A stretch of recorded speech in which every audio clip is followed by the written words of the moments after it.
Folks, Black Star Network is here. Hold no punches! I'm real revolutionary right now. Support this man, Black Media. He makes sure that our stories are told.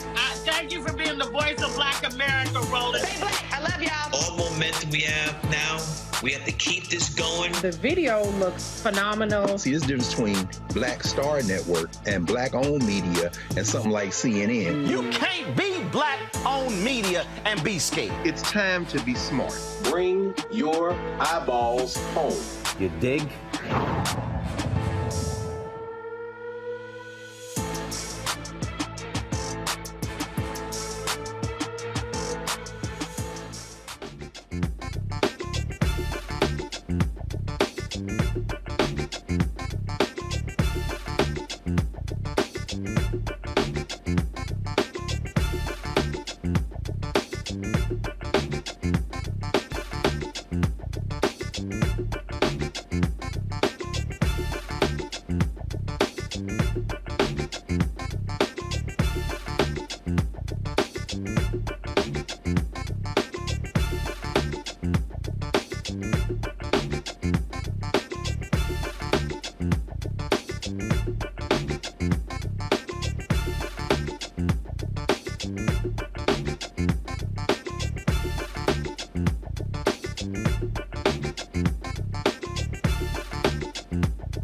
Today is Wednesday, October 25th, 2023, coming up on Roland Martin Unfiltered on the Black Star Network. Folks, for the next 2 hours, we will focus on the life and legacy of the great actor Richard Roundtree.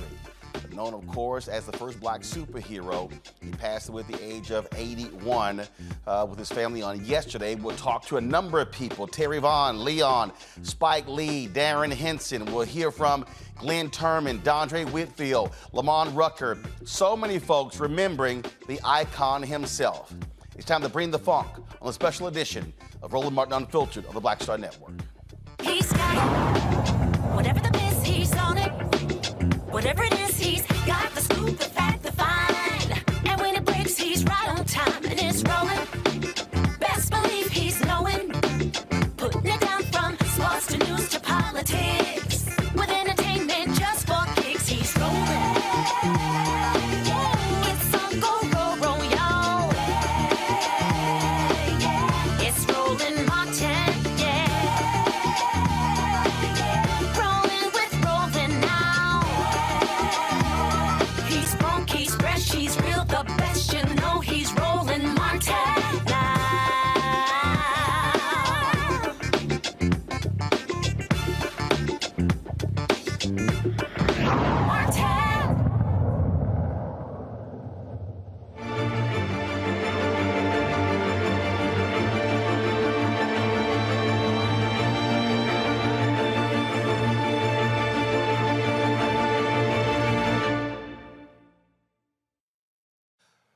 Folks, many of us were surprised and stunned. We got the news yesterday that Richard Roundtree had passed away. I was leaving the studio after last night's show when I saw the alert on my phone and was certainly stunned.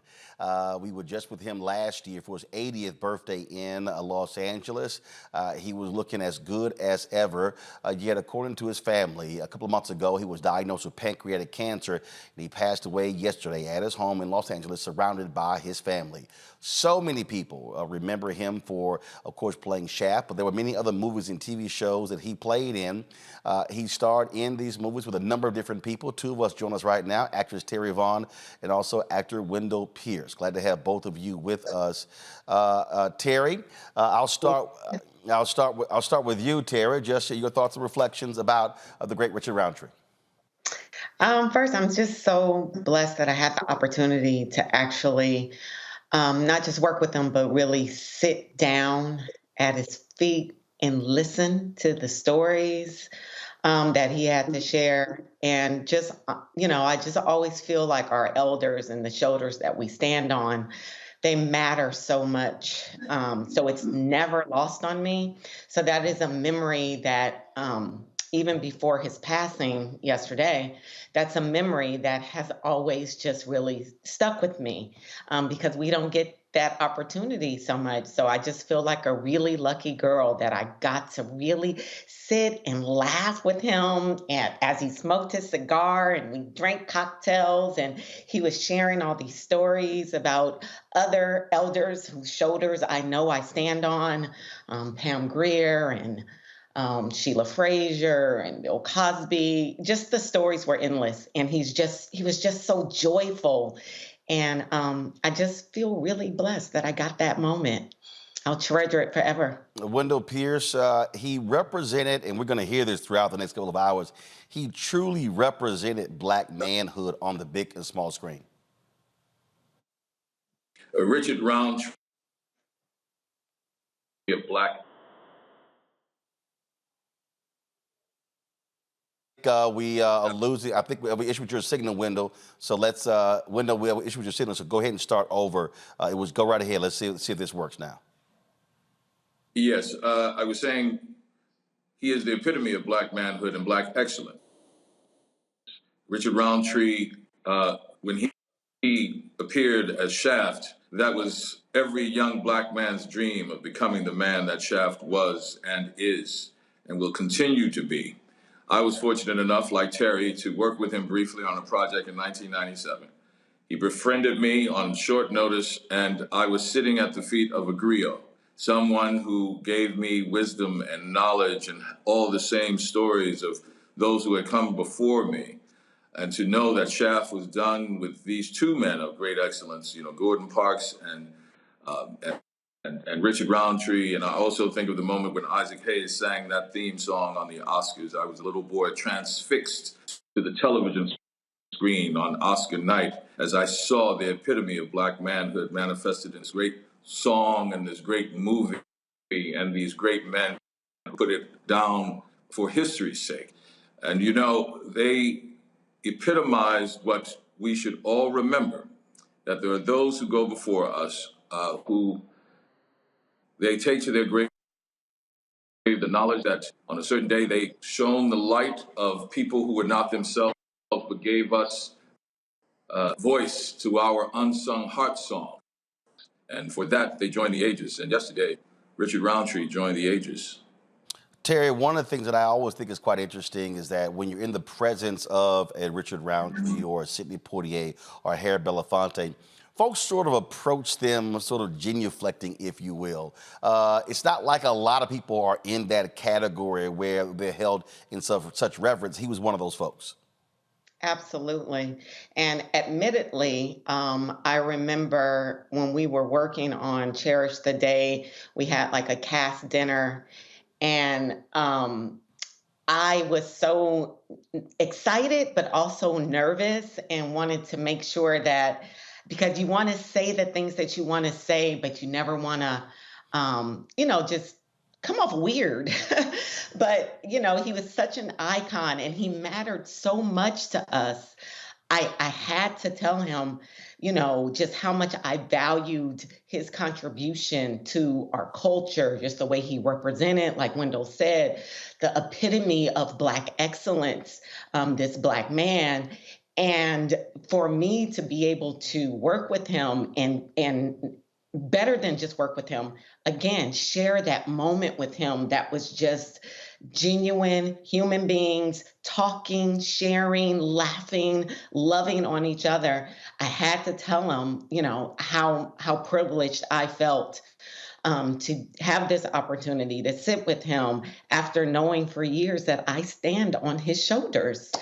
And so I'm so happy that I did. And I got that moment because there's so many people that I'll never get to tell that to. So again, I'm just so thankful that I did have that moment to tell him. Tell you, Wendell, if you were a brother and you had an ego when it comes to thinking you are a ladies' man, you didn't quite stand a chance if you were in the same room with Richard Roundtree, even at 80.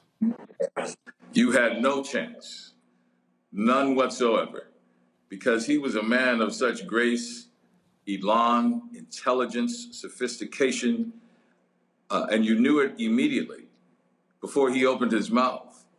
And he was a man that also, he knew as young artists, we were nervous around him because he had this iconic stature, but he put you at ease and made you feel as though you were the center of the universe when he spoke to you. He had that ability. And he also reminded you that I was there once too, that I was where you are as a young artist, and here are the things that you should be aware of, and these are the things that are going to make you successful. I worked with Richard one day on a show in 1997, but every time he came through New Orleans, he would reach out to me. Usually it was, where's the nearest cigar bar? Because he loved cigars. But he was, he always wanted to check in to see how I was doing. And he knew I was spending so much time in New Orleans, and New Orleans is beloved to me, and he would always check in on me. He is of that Moses generation who leaves with us, a Joshua generation, a great responsibility to live up to the bar of excellence that he has set, that never lose the ability to be offended and expect more of yourself and expect more of others, especially in business that we're in, and to know that they have left a blueprint ahead of us that we can build on. Before him, there's Sidney Poitier. Before him, Paul Robeson. Before him, going back before media, Ira Aldrich, and all the men of the stage in the 19th century. We, as Black folks, have demonstrated excellence from generation to generation, and he made you remember that you are part of that legacy, and you have a great responsibility, especially now that he has become an ancestor. Terry, you were cracking up laughing when I mentioned about how much of a ladies' man he was. Yeah. Because I definitely felt all of that night at dinner with him. That was not lost on me at all. He was definitely still very, he's a man. He is, and he loves women, and he was not secretive about that.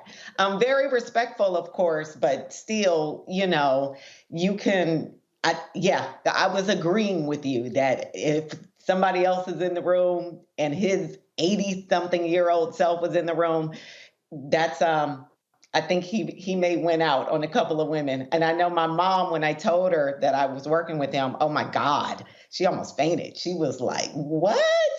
So yeah, that's a moment. Terry Vaughn, Wendell Pierce, really appreciate both of you joining us for this celebration of the life and legacy of Richard Roundtree. Thank you. Thank you so much. Thank you. All right.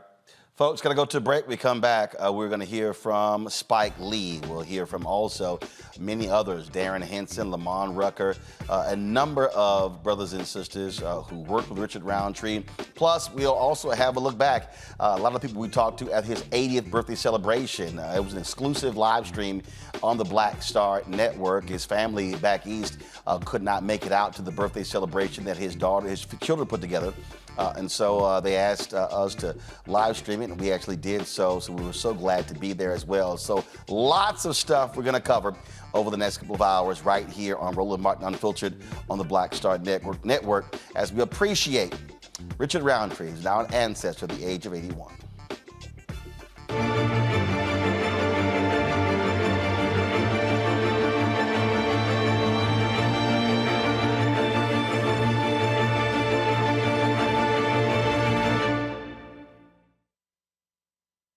When you talk about blackness and what happens in black culture, we're about covering these things that matter to us, speaking to our issues and concerns. This is a genuine people-powered movement. There's a lot of stuff that we're not getting. You get it, and you spread the word. We wish to plead our own cause. Too long have others spoken for us. We cannot tell our own story if we can't pay for it. This is about covering us. Invest in black-owned media. Your dollars matter. We don't have to keep asking them to cover our stuff. So please support us in what we do, folks. We want to hit 2,000 people, $50 this month, raise $100,000. We're behind 100,000, so we want to hit that. Y'all money makes this possible. Checks and money orders go to P.O. Box 57196, Washington, D.C. 20037-0196. The Cash App is $RM Unfiltered. PayPal is R Martin Unfiltered. Venmo is RM Unfiltered. Zelle is Roland at RolandSMartin.com.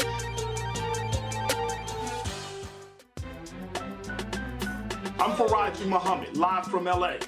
And this is The Culture. The Culture is a two-way conversation. You and me. We talk about the stories, politics, the good, the bad, and the downright ugly. So join our community every day at 3 p.m. Eastern and let your voice be heard. Hey, we're all in this together. So let's talk about it and see what kind of trouble we can get into. It's The Culture, weekdays at 3, only on the Black Star Network.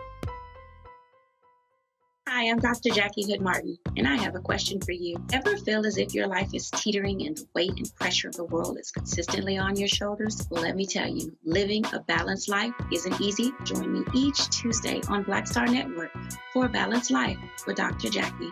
We'll laugh together, cry together, pull ourselves together, and cheer each other on. So join me for new shows each Tuesday on Black Star Network, A Balanced Life with Dr. Jackie.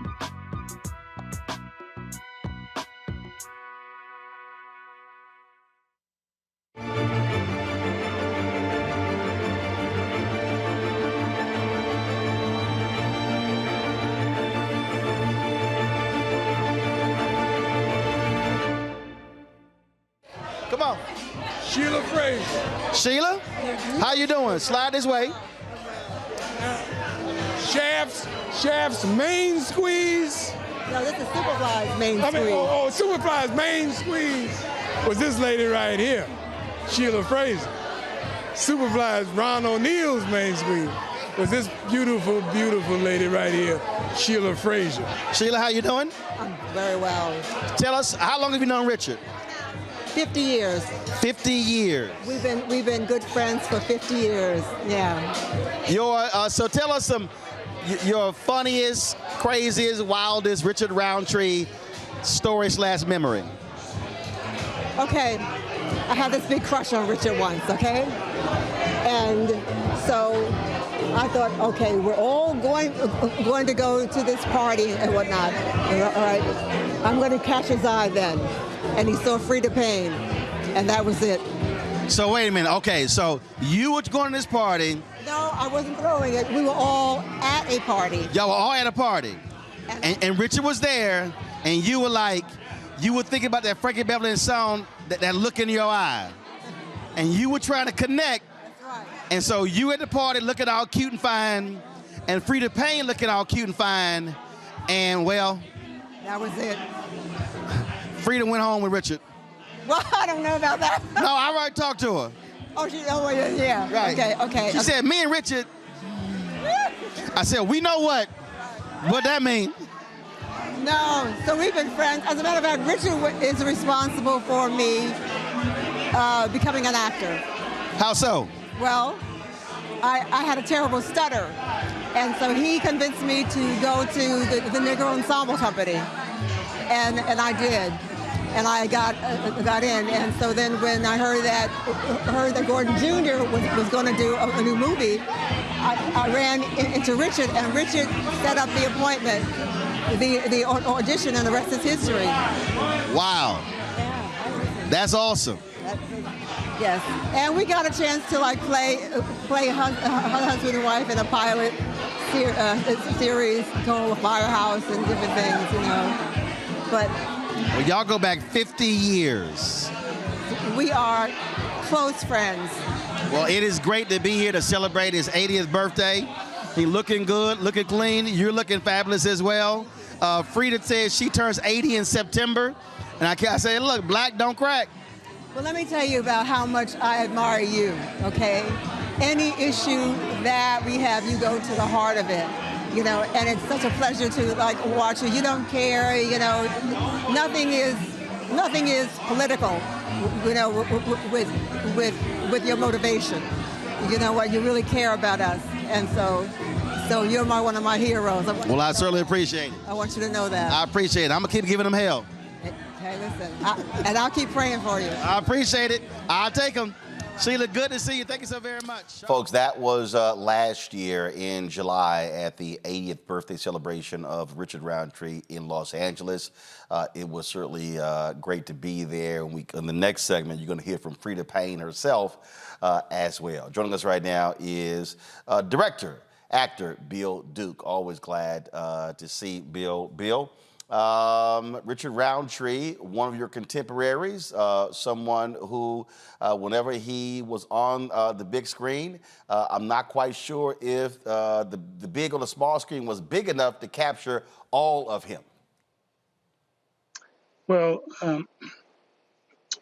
like Sidney Poitier, he was a pioneer.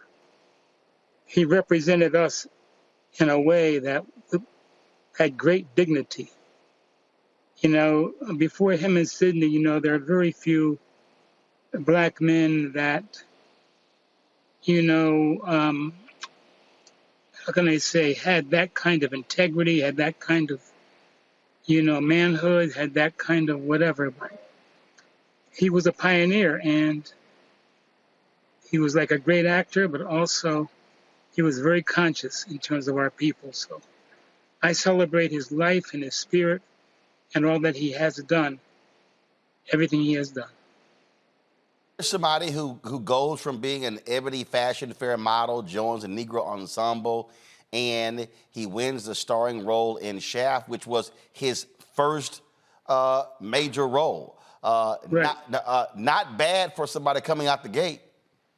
Hey, Shaft is a classic. I mean, everybody still watches Shaft, and he did a great job. You know, he also how can I say? You know, there are not a lot of actors that know the craft of acting. You know, and surrender to the character that they're supposed to be depicting. He had that not only talent but skill, and that's very important.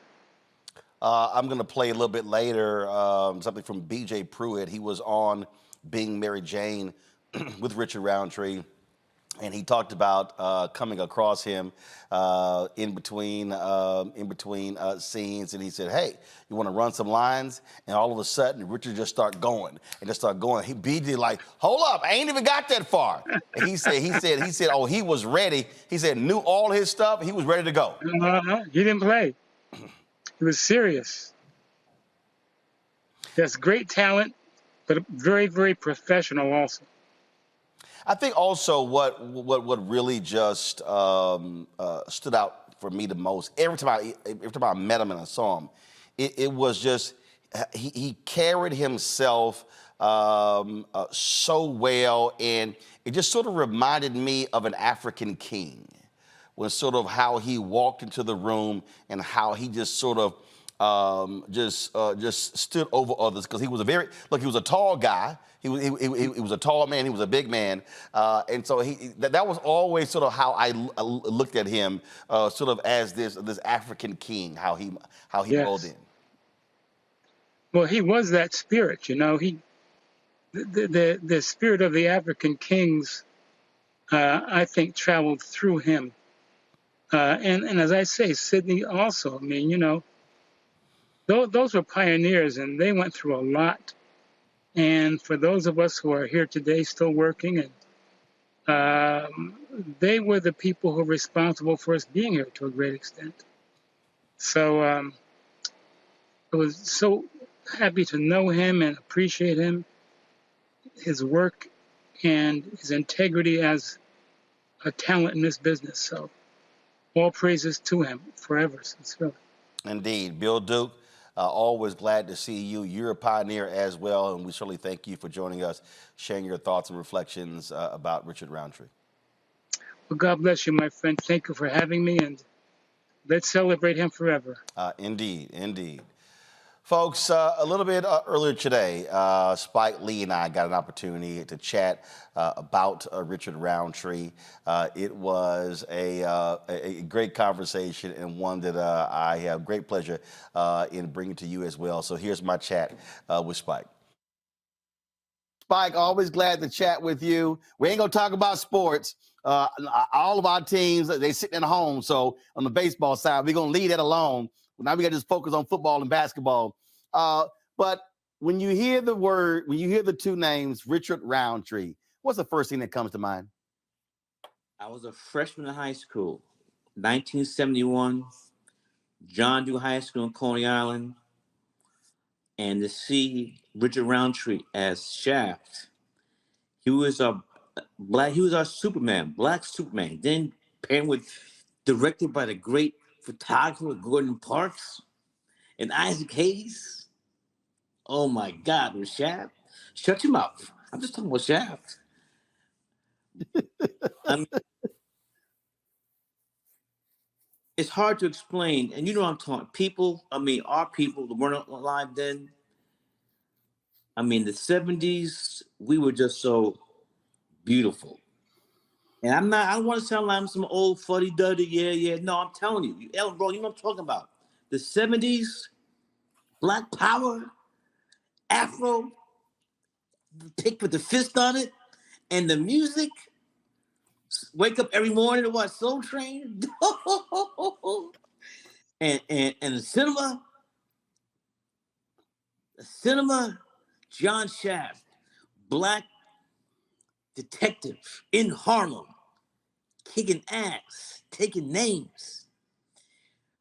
Afro, leather jacket, down to the knees. Too. Well, I think, but you said, I can't. Bro, why you're better than me. Explain what that meant to us as a people. Well, I think so. People don't understand the historical piece.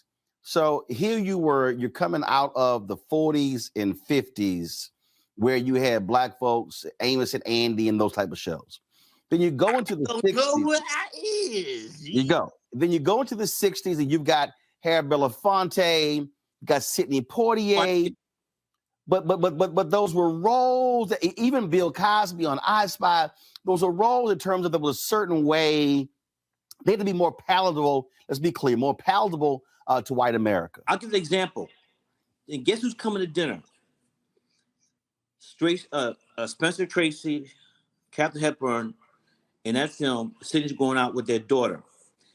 He makes a phone call using their phone and puts a dime next to the phone. Remember that? Yeah. But look, I'm not hating on look, I love it's not hating. Mr. B just left us. Yeah. But what they did enabled us to make the next step. Right. So they had to present that character. Then all of a sudden, again, King is assassinated 3 years earlier. You got the attack on the Black Panthers. So now you come into don't you got Vietnam too?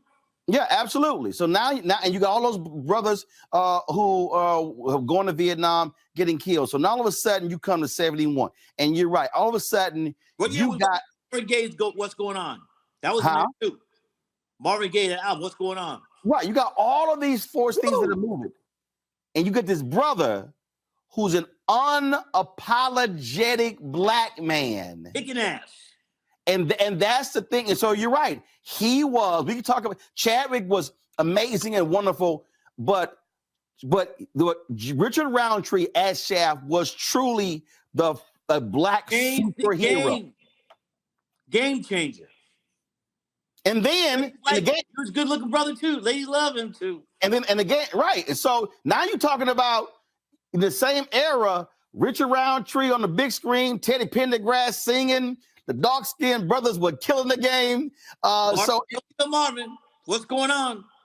All of this, and then of course, again, Sweetback's badass. Man, Peoples, give it up. Independent, Gordon making sure you got black folks working, you got black writers, you got black artists, Isaac Hayes in the soundtrack. So this movie that people have to understand was so earth-shattering. Bro, it's black on black on black. Right. Black. I mean, again, I don't want to sound like an old fuddy-duddy, but to be in high school when all this stuff is coming, it was like, oh my God. And we were feeling ourselves. Right. Afros and bell bottoms, marshmallows. and then my God. The movie was made for $500,000. It grosses $12 million, which is a phenomenal number today. Huh?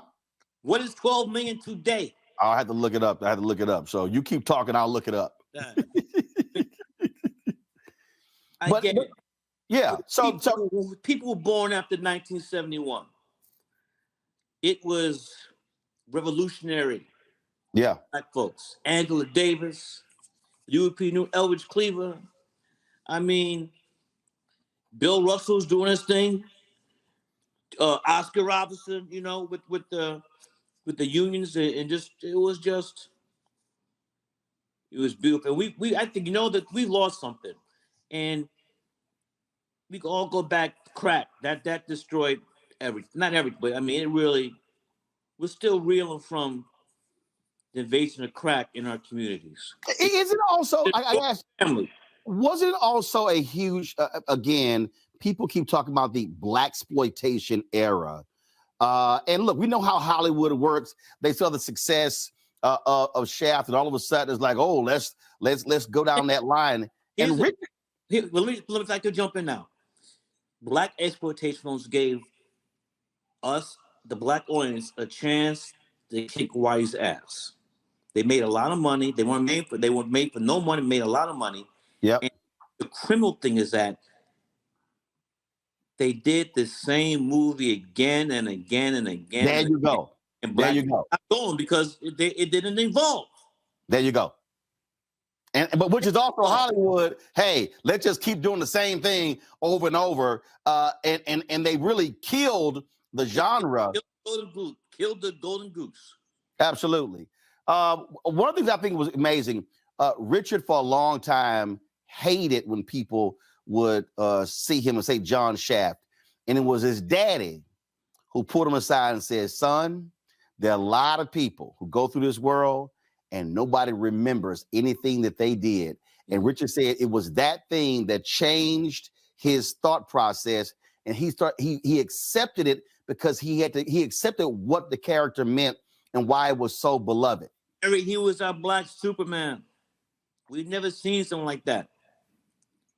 And again, the Richard Roundtree, Gordon Parks, and Isaac Hayes. God damn! The triplet, the triplet. In hockey, they call it a hat trick. Did you ever consider putting Richard in one of your movies? There wasn't just a role where I just want to put him in because,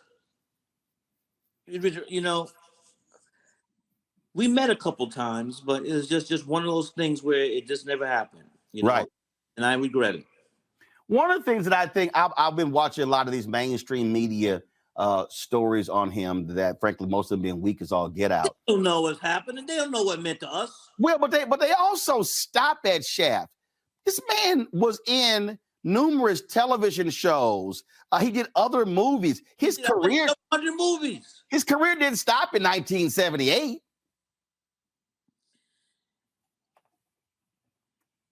You know, these don't respect Black genius. You know, we come out of the room dunking. We don't put the work in. We're just born with these skills. So, you know, they always try to diminish our stuff. You know how that is. You know how they Roland. You know how these people, you know how they do. You know how they do. Oh, no, absolutely. Absolutely. I had a chance to interview him a couple of years ago. I was at his 80th birthday party last year. We live streamed it. His family back east couldn't attend because of COVID, and he really wanted them to be there. So we New York, right? Yeah. So he was in New Rochelle. Mm-hmm. So we live streamed it. They got a chance to see it, and I can tell you the thing that was always amazing to me, Spike, with Richard Roundtree, is that you talk about even when this man was 80, I stood there and I got videos and photos. The man was still Superman at 80. Black Superman. He walked in, and I'm talking about the women, the brothers. Well, I mean, that what was so amazing. He still carried that, and I got this dude. That's what it was, and not everybody has that. And the thing about it, folk in Black Hollywood, when he you're not. You're say it again? Not. Yeah, and when he was in the room, you had to go pay your respects. Had to. You had to bow down. And when I found out last night, I just thought about how much, as a freshman in high school, we went to the theater. I saw that film on 42nd Street. 42nd Street back in the day. 42-op. That theater was packed. And you know how we get in the movie theater. Oh yeah. Yeah, we get a little extra. We get a little extra. But I'm gonna blow you away with this one. So when I interviewed him, he said, and this would really trip me out because we are now associated with Richard Roundtree with Shaft. He said, Shaft wasn't me. He said, that was all Gordon. Gordon Parks, yeah. He said everything about that character. He said Gordon was the real life Shaft. He said, and he was the one. He said Gordon was like, yeah, we're gonna shoot this thing. I need you to do this walking down the street. I need you to walk this way. And he said that. So everything that when it came to the women, when it came to the kicking ass, when it came to all that, he Gordon said that. I mean, he said that was respectfully. Huh? Say it again. Gordon had some hotties. No, that's what I'm saying. But Richard said the character was really Gordon. Great photographer. Yeah, he said, but the character was really Gordon. That's what blew me away. I just think an extraordinary brother, an extraordinary actor. And again, he was and listen, I'm speaking as I was back in high school. He was our Black manhood, just like we said earlier about Malcolm and Dr. King. Yep. Seeing a Black manhood who's not a punk, not talking about sexuality, who's just a man. Yep. And ain't afraid. He ain't scared. Wasn't scared. Kicking much ass. Well, the word you just used there, manhood, at his birthday party. I wasn't planning to speak, and he came up to speak, and he gave the microphone to me. And what you said was exactly what I said. That's what he represented for us. And for me, I was 3 years old when Shaft came out, but for me to see it later, for me to see to see that, but then beyond Shaft, when I saw him on Being Mary Jane and how he represented. Oh, you couldn't see. You were. I'm older than you. Yeah, you're a little bit older than me. Yeah. Look, man, Thank you for having me on the show. I know you got to go, but I just wanted to share with the audience what he meant to me and just being of that era. I mean, we were so beautiful. I'm not to say we're not now, but back then, I feel you. we were just some beautiful, all about love and the music and the dance and the clothes and the afro. Oh, I miss that. Indeed. Spike, always glad to have you, brother. We appreciate you participating in this tribute to the OG Richard Roundtree. Where are you going tonight? I am blowing this thing up. We got, man, some unbelievable people on this show to pay tribute to Richard. Please give everybody love. Tonight is the home opener for at the world's most famous arena, Madison Square Garden. Is it the ballet? Hey! Love you, man. Love. All right, my brother. Take care. Ungawa. My man, Spike Lee. All right, folks, right now, let's go to next brother, Lamont Rucker, actor as well. He had a chance to get to know Richard, to stand with him, work with him. Lamont, just your thoughts about the great Richard Roundtree. Man, I don't even know where to begin. And I can at least say I don't have as much gray on my face as Spike. So, but I've had a relationship with Mr. Roundtree before I even knew him. I even wrote a paper in college. I even told him this. That was just about the impact that I felt he, as an actor, the aesthetic and the perspective even that Gordon Parks had with Shaft, and the way that show impacted me. I just thought Mr. Roundtree just embodied so much beauty and strength and class, sex appeal, all of that in such a way that was so dignified and so profound that it impacted me at a young age. And I was motivated to write a paper on it, and then had the privilege that once I started working as a professional actor, he played my dad. So when I was on As the World Turns for a few years, I had the privilege of, first of all, being named after Thurgood Marshall. My full name was Thurgood Marshall Travers. And then Richard Roundtree was my father. So we've had a great relationship ever since those days. And there have been numerous other events where I've been able to be in his likeness. I reenacted a classic ebony cover back in 2010. A number of us did this celebratory series of classic ebony covers, and I was chosen to be Richard Roundtree and redo one of his. I think it was, maybe like around the Shaft in Africa days. He had this denim, outfit on. So, but Google that. It's an awesome photo. Very proud of it, and was honored to be selected, and in particular to have my life and my, my image, if you will, aligned with his. It was an incredible honor, and we've been able to maintain our friendship over the years. So this is a very significant loss for me. He's one of my guys. I got a list of guys, like those are my guys. And Richard Roundtree's on that list. Harry Belafonte, Ozzie Davis, just countless black men before me who've set an incredible example.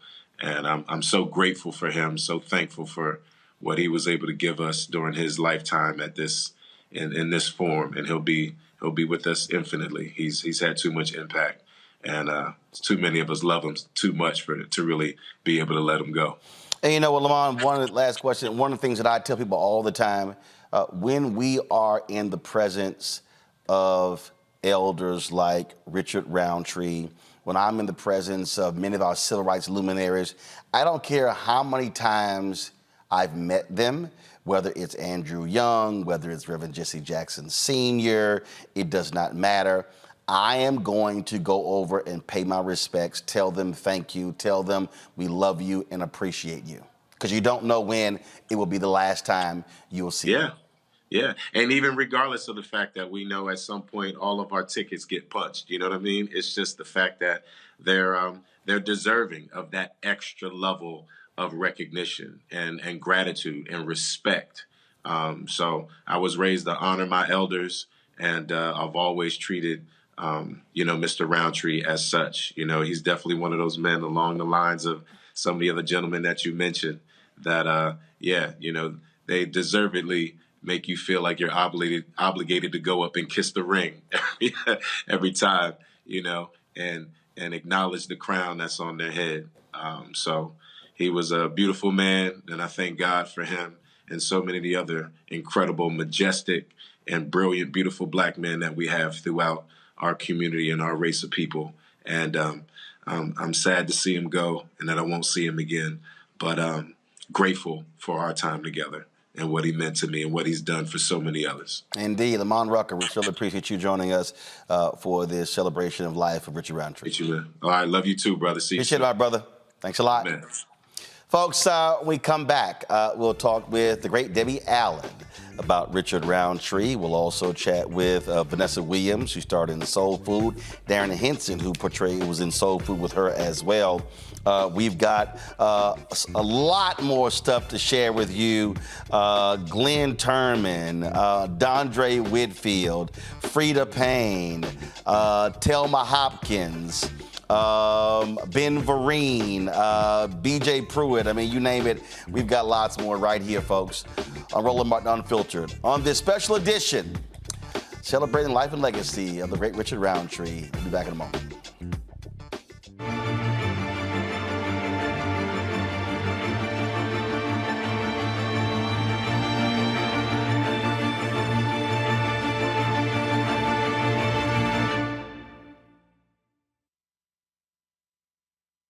Don't you think it's time to get wealthy? I'm Deborah Owens, America's Wealth Coach, and my new show on the Black Star Network focuses on the things your financial advisor or bank isn't telling you. So watch Get Wealthy on the Black Star Network.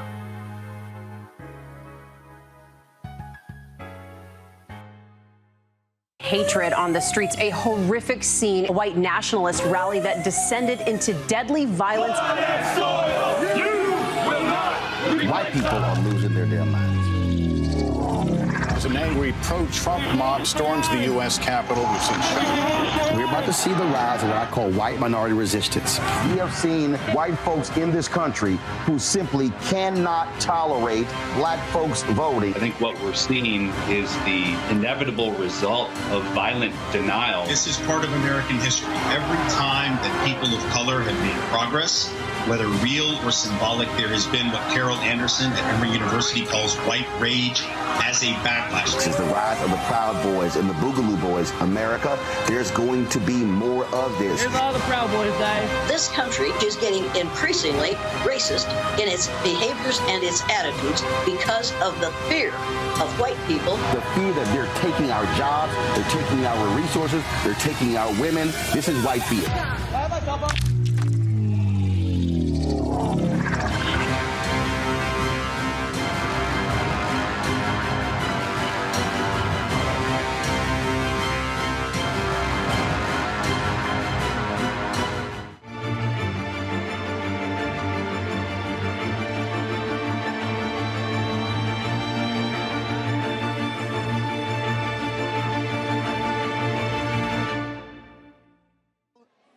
Roland Martin here. I just got here. And here, of course, the great Frida Payne. I walked in. I saw her all bedazzled, always looking good. Good to see you. Good to see you as well, Roland Martin. So let's talk about Richard Roundtree's 80th birthday. Well, I'm happy to be here. Richard is a friend of mine from way back when. We used to be, we used to pal around together, if you know what I mean. Okay, y'all say it looks like we used to, be entangled. I mean, this was back in the 70s, and matter of fact, the first time I went to an Academy Award, and I went to the Governor's Ball was because Richard invited me, and that was when Shaft had been nominated for Best Picture, and Isaac Hayes was a presenter for the Academy Awards, and it was So we were good friends, and we've stayed friends all these years. And you know what? We're both the same age. I'm going to be the big 80 in September. Are you serious? I'm serious. Wow. I'm See, serious. y'all know Black don't crack. Her and Richard. Y'all know Black don't crack. You know, when you love what you do and you love the industry and you live a good life and you take care of your body and your health. You eat, And you drink champagne. And I drink champagne. Here's to you. Well, look, it is always good to see you. And so, Richard, so I was supposed to just be here hanging out. And then Richard told Bill that he had some of his relatives who couldn't make it out here. And Richard said, can we get this live stream? And Bill called me, and I was like, Bill, we do this all the time. So that wasn't but a phone call. And so that's how we hooked it up. So Richard has relatives who are on the East Coast who can't be here, and they're here because we're live streaming right now. Well, I wish you guys are here in spirit. I know you are. So it's all good. All right. Well, it's absolutely good to see you. You're looking great. And we're going to dance a little bit later. Okay. All right. All right. I appreciate it. Okay. All right. Thanks so much. All right, folks. Again, we're here in Los Angeles, the 80th birthday celebration. It was from the 80th birthday celebration last year in Los Angeles for Richard Roundtree. So it was great to see Frida Payne and so many others. We'll have some more reflections a little bit later in the show. Joining us right now, folks, is the choreographer. She is the actress. She's the director. She's all of that stuff. Probably the most important thing, though, she's from Houston. Graduate of Jack Yates High School. And so glad to have the illustrious Debbie Allen with us on Roland Martin Unfiltered. Debbie, always good to see you. Thank you, Roland. How are you? I'm doing great. We are celebrating the life and legacy of Richard Roundtree. Became an ancestor yesterday, and I had to get your thoughts just on this man who has done so much. People talk about Shaft, but he was on a different world. He was on a different world. Grey's Anatomy? Grey's Anatomy. He and I did a play together. We did the national tour of Guys and Dolls. It was him. He was opposite Leslie Uggams, and it was me opposite Maurice Hines. And wow, that was the road show of road shows. I'll be writing about that in my book. And Richard was just a treasure. You know, I was just coming out of Howard University when Shaft came out, and wow, that gave us all such pride and made us excited to see this beautiful Black man up there rocking that screen. And the success of that movie changed a lot of things for a little while for Black people in the movie industry. There was a period of investment, but they didn't reinvest, but he made his mark. Richard was amazing, and he was so much fun to work with when we did Guys and Dolls. He was up there singing. It was great. The thing, I mean, you talk about that role, and Spike Lee had him on a little bit earlier, and he just laid out just in that moment, in that period, what that character, he said, Richard Roundtree as Shaft was our Black Superman. That's right. He's totally right. I mean, you know, we were riding around because of him, then we got Superfly. We got him, and then the next thing you know, we had Ron O'Neal. So he just started something that opened up Hollywood to letting a Black man be not only the lead, but being sexy as hell and, you know, fine. And, you know, that's something that, you know, Black men have always had a problem. Hollywood has been threatened by their masculinity, their sexuality, and even their softness. They just always want to have the brute. I mean, you have to go read some of those good books that will give you the baseline on that. But Richard dispelled a lot of those myths. And because of him, like I say, we got Ron O'Neal right after him and many other leading men for a little while. One thing Spike also said is that, and there's been a lot of criticism of the Blaxploitation era, but he said what it did, though, it provided opportunities for not just folks in front of the screen, but behind the camera. It allowed Black directors, Gordon Parks was insistent on this, for folks to do soundtracks, to do catering, transportation, a lot of the jobs that we were completely frozen out of for decades. That's very true. Spike painted a very clear picture that I don't need to say anything other than that's very true. And it went all the way down to, I remember the first time I ever saw a real totally black crew was Roots. I did Roots, and it was like amazing to see the sound men and the DP and all the camera guys and everybody. It was just a matter of pride. It was exciting. So I was happy to know Richard and have a really fun relationship with him and have spent that time with him and Leslie Uggams, right? They had been in Roots together, and there we were on the road in Guys and Dolls. That was, Leslie had to tell you about it. We have some fun experiences with Richard on the road. Of course, that there's, I cannot ignore this reality. And guys, if y'all pull that video up, from his birthday party where Richard was dancing. He was surrounded by a bevy of women at his birthday party. And I used to always joke with him because he was always Mr. Smooth. I mean, that Ebony Fashion Fair model was always present. Right. Richard was beautiful all the way, you know, and there was no denying. And it was kind of like finally accepted, you know, because think about all the movies that Sidney Poitier did and what a great actor he was always, and how, when did he get to have a love relationship on screen? To Serve with Love, you know, Richard brought something that had not happened before that we needed to see.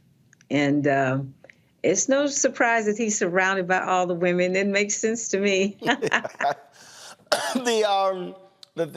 I watched I was watching a couple of the networks, their coverage of his passing, and obviously everybody kept referring back to Shaft, but I'm sitting there going, y'all, the man had a career after the 1970s. He was still acting. He was still doing his thing.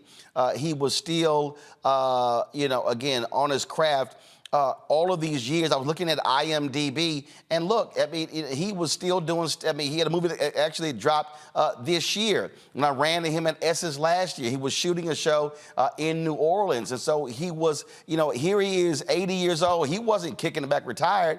I mean, he was working up until his last breath. Well, that is so telling of who Richard is as a person. He loved working. He loved acting. He loved being on set. He loved being on the stage. It's who he was. He was always a fine actor. You know, when we had him on Different World, it was so great. It was just great to see him up close and personal like that. He was so beautiful.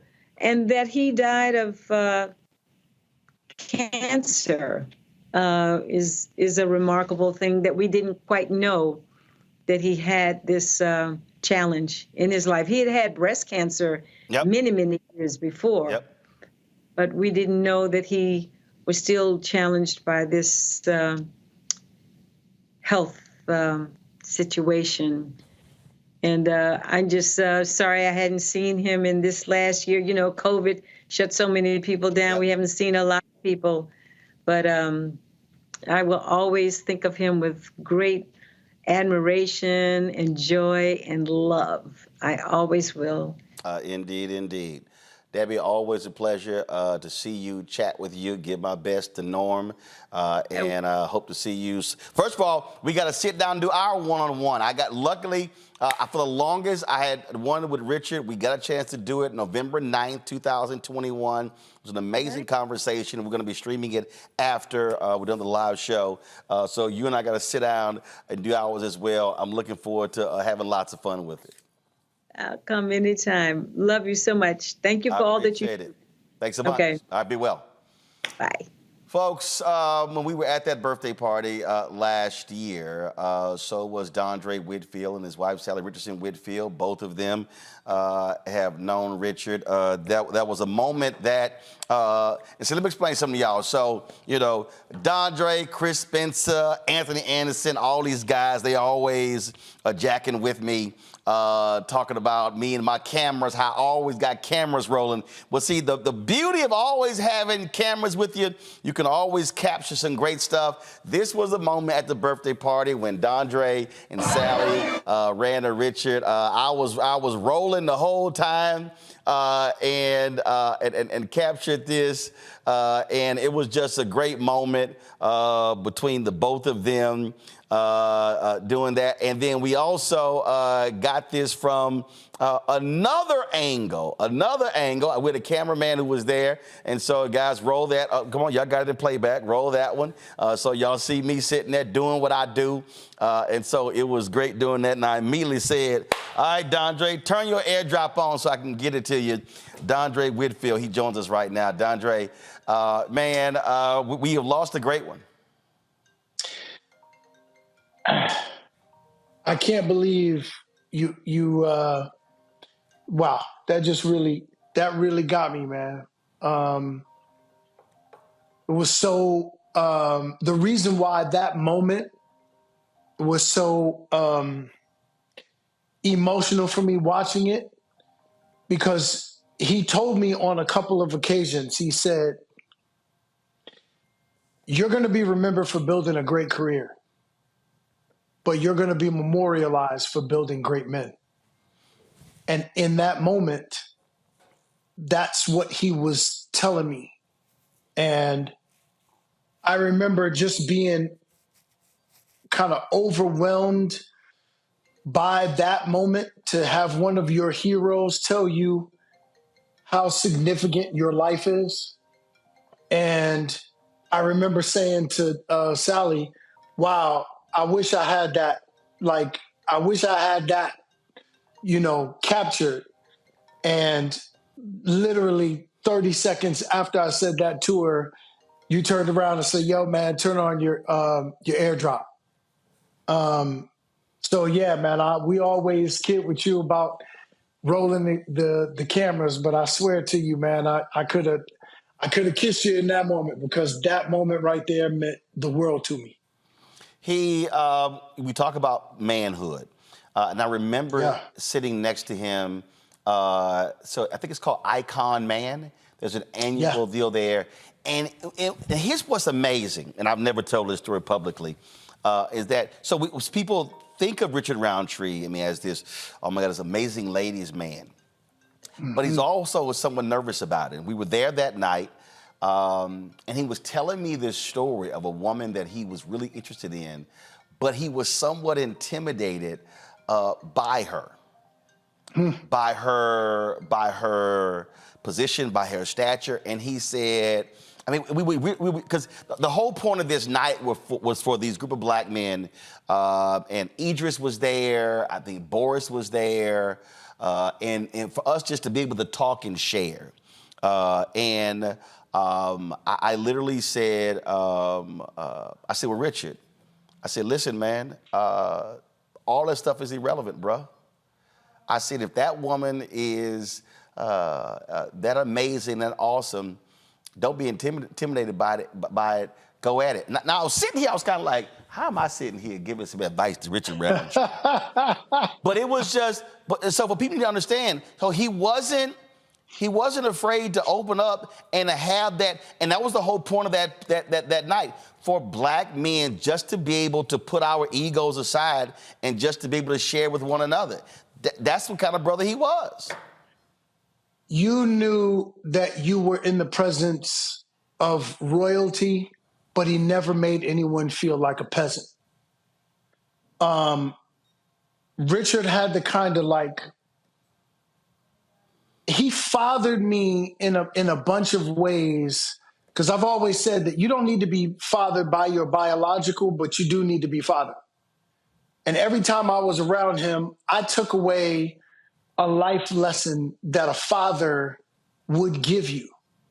And he did it in such a way that you were learning, even though you didn't feel like he was actively teaching you, but he was constantly teaching. Like, I always felt like he always made me feel like a king, even though he had the bigger crown. His humility, but his confidence, his swagger, but with some smoothness, like all of those things. Like, I just never forget how, even when you play back that clip, the hugeness of his grin, he always made you feel like, oh yeah, he was so glad to see you. Yeah. You know what I mean? Yep. Like, and I'm going, he can't be that glad to see me. And it always looked that way. I mean, look at his energy, look at his face. Now, in this moment right here, he's telling me, no, listen, what you are doing with your male versus man platform, I need you to keep doing.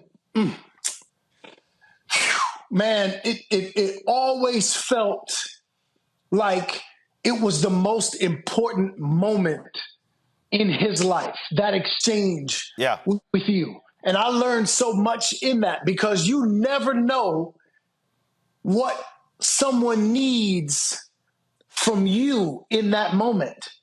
He always felt like in the exchange that he had from you, there was nothing more important. And I'm going to tell you, as a young brother looking to come into this industry, you know, we know about the Harry Belafontes. We know about the Sidney Poitiers.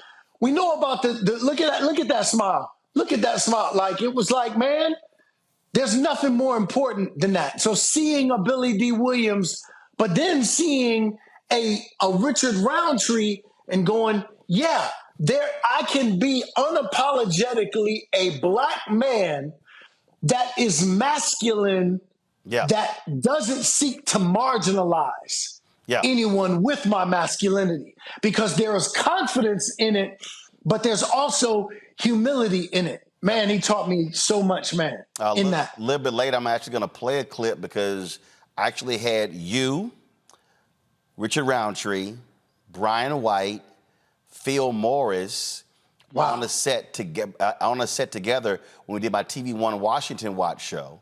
And that point came up about not having to wear a dress, being able to, like all the different things. It was a great conversation, and I totally forgot we did that. I used to do these Hollywood shows, and I forgot that he was on one of the panels. And I was on YouTube, and I typed in Roland Martin and Richard Roundtree, and I was like, yo, I totally forgot about that.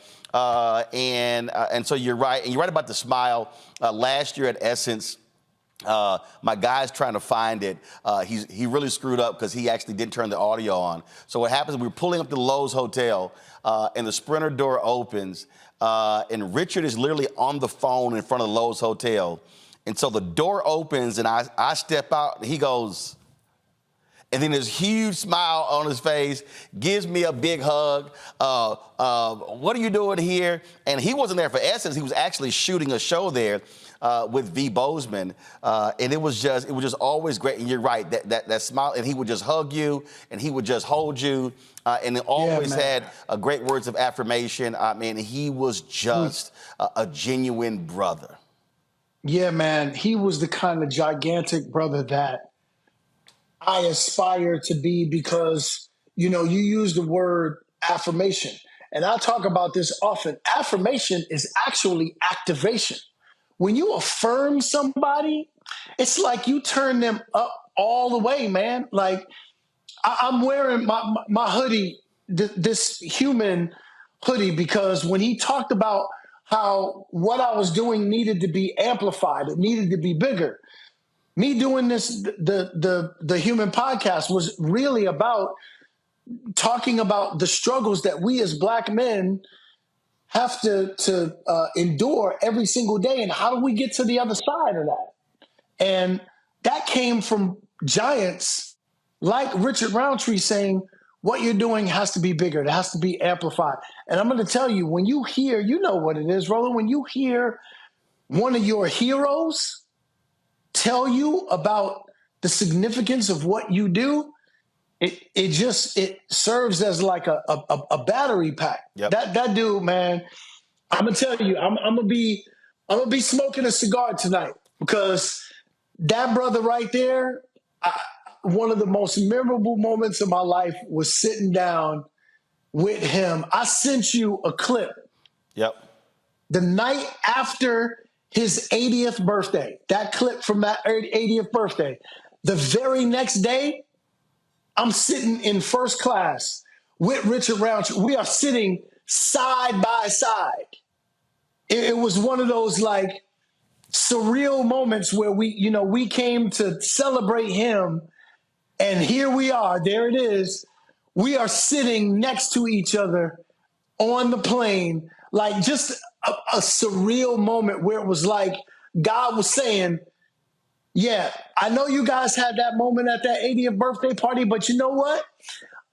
I need you to have an even bigger, intimate moment with each other. Because, there's something about when you sit next to somebody on the plane, the kinds of things that you may not have been able to talk about right when you're in front of, all of these people at a party.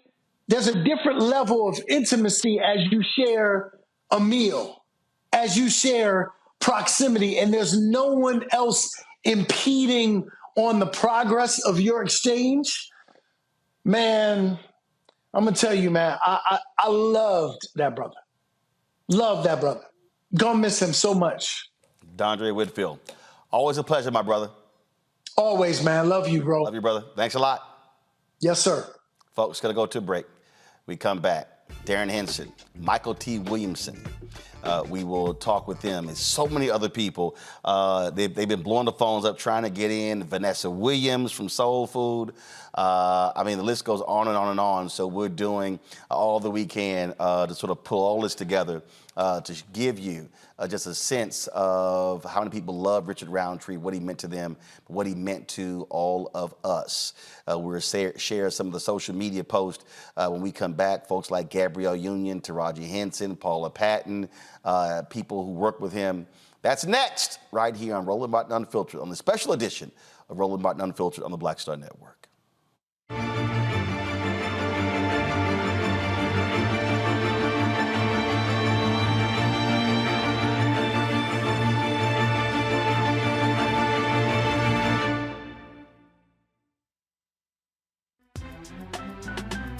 I'm Faraji Muhammad, live from LA.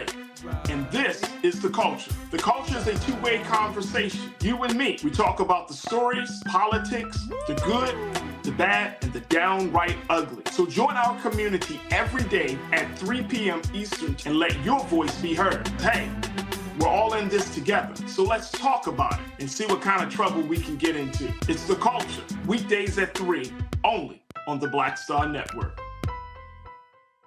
When you talk about blackness and what happens in black culture, we're about covering these things that matter to us, speaking to our issues and concerns. This is a genuine people-powered movement. There's a lot of stuff that we're not getting. You get it, and you spread the word. We wish to plead our own cause.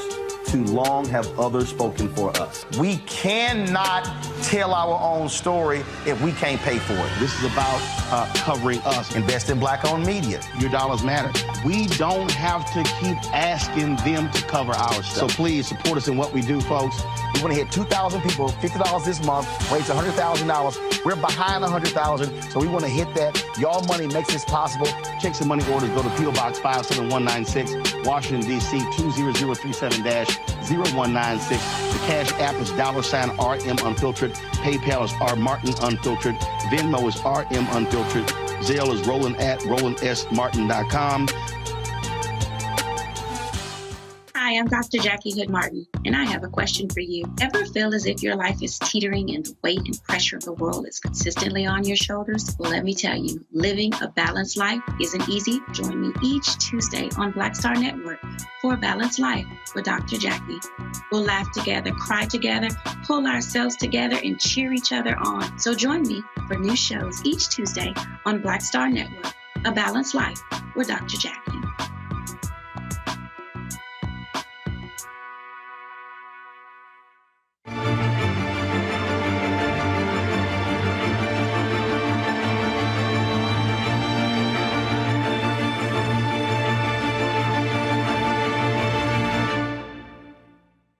on. See, him and Richard you know they old school. They got the straw hat. Well, you know how that go.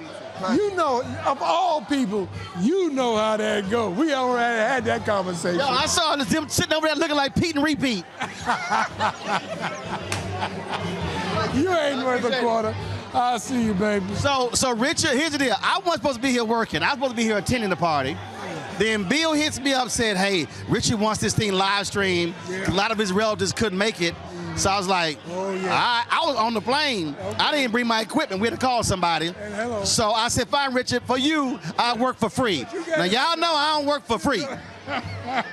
That's love. You ain't lying. I don't work for free. That's above and beyond the call of duty. Precisely.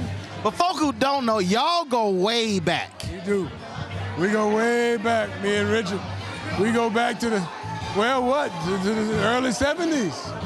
You know, when we was doing films back in the day. But Richard is the only man I know that every time he walk into a room, his own theme song precedes him. Da-da-da, da-da-da, da-da-da, it's a little hard to compete with a man who got his own song. You know, Coolie High's song ain't bad. But that's at the end of the show. Right. He's at the beginning at the show. And the leather jacket. And the whole thing. And he didn't get the one woman. No. There she is. There go the fine one he got. There she is. At the beginning of the movie, the middle of the movie, the end of the movie. Right. And they were all different. She need to be in here. So what is it? So favorite, y'all know Richard, but just what's the Cuba with Richard. Oh, yeah, we took him to Cuba with us. Vacation. We vacationed in Cuba. And everybody else was coupled up. Right. Everybody, Richard didn't care. Richard was the only one who was single. Richard said, y'all going, I'm going. We waited for him to come back with stories. I ain't gonna go no further than that. Well, look, it is great to be here. We're gonna have a great night. And so I'm sure there are gonna be a lot more stories being told. Most of them likely not PG-13. You got that right. Always good seeing y'all. I appreciate it. That, of course, Glenn Turman and his wife. That was at Richard's 80th birthday party last year. Those two go back more than 50 years. Richard Roundtree, folks, starred in the television show Soul Food. That's right. I told y'all, he went way beyond Shaft. And one of the folks who was in that show, Darren Henson, joins us right now. His ode to Richard. See how he's dressed, the turtleneck and a cigar in his hand. And I got my hat. Oh, there you go. And you got the hat. So yes. And I got my hat. You're paying full homage to one of the coolest cat that has ever walked this planet, Richard Roundtree. Yes, sir. Share with us what was it like working with him, preparing with him, seeing him do his thing. While we were on the set of Soul Food, it was a very, very dynamic time. It was an interesting time, and it was a plentiful time. With Richard being on set, he actually played Hardy Lester, which was, one of the uncles to the girls, of course, and the Joseph sisters, and my character Lem Van Adams, being from the streets at that time, he understood Hardy Lester. Hardy Lester was a little bit of a shiesty guy. He was a fast guy. He owned a convenience store, and he wanted to control it. And the sisters wanted a piece of that because they felt that they were owed to that by their father. And my interactions with, man, it was incredible because I remember him walking on set. And as you heard Glenn in the piece before, his theme song preceded him. He exuded that power, that confidence, and I literally just talked to him as much as I could when we were in the hair and makeup trailer, when we were on set. And he mentored me. He talked to me about his successes. He talked to me about the difficulties and what would be ahead for me as an actor in the industry, and just schooled me and made me and allowed me and afforded me the confidence to continue in that space, in that place. And he always had a great cigar. I lit this cigar today and sent out a prayer, and I'm having this cigar in his name today. He loved his cigar, loved his alcohol. That's a couple of things he and I could not do together since I don't drink and I'm allergic to smoke. But we'd always could have a great conversation as well. And you and I talked about this here. A lot of brothers use the phrase, they would see each other and they would say, "What's up, my dog?" And you, for as long as you corrected folks from doing that. And the thing about, I probably say one of the most consistent through lines in brothers who I've talked to offline, even on this show, has been, here was somebody who embodied, no matter what character he played, whether he played Shaft, whether he played a grocer on Soul Food, whether he played a gay man on Rock, whether he played the character on Grey's Anatomy, it did not matter. Richard Roundtree said, "I am going to represent the best of black manhood." That is correct. One of the things that we're talking about, I just finished doing a lecture at Miles College, HBCU in Birmingham, Alabama. And that's one of the things that I shared with them. We are not dogs. We are men, and we have a conscience that we can use. We have intelligence. The animal kingdom deals with survival. We have intelligence. So I understand the position when they say, "What's up, my dog?" But I'm not a dog. Neither are the brothers that introduce themselves as such. We are men.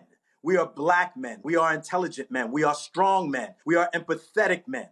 And we have to deal and treat ourselves as such. We are not dogs. So that's one of the things that I would like for people to understand and position themselves into controlling. When you take control of someone else, that can denote strength.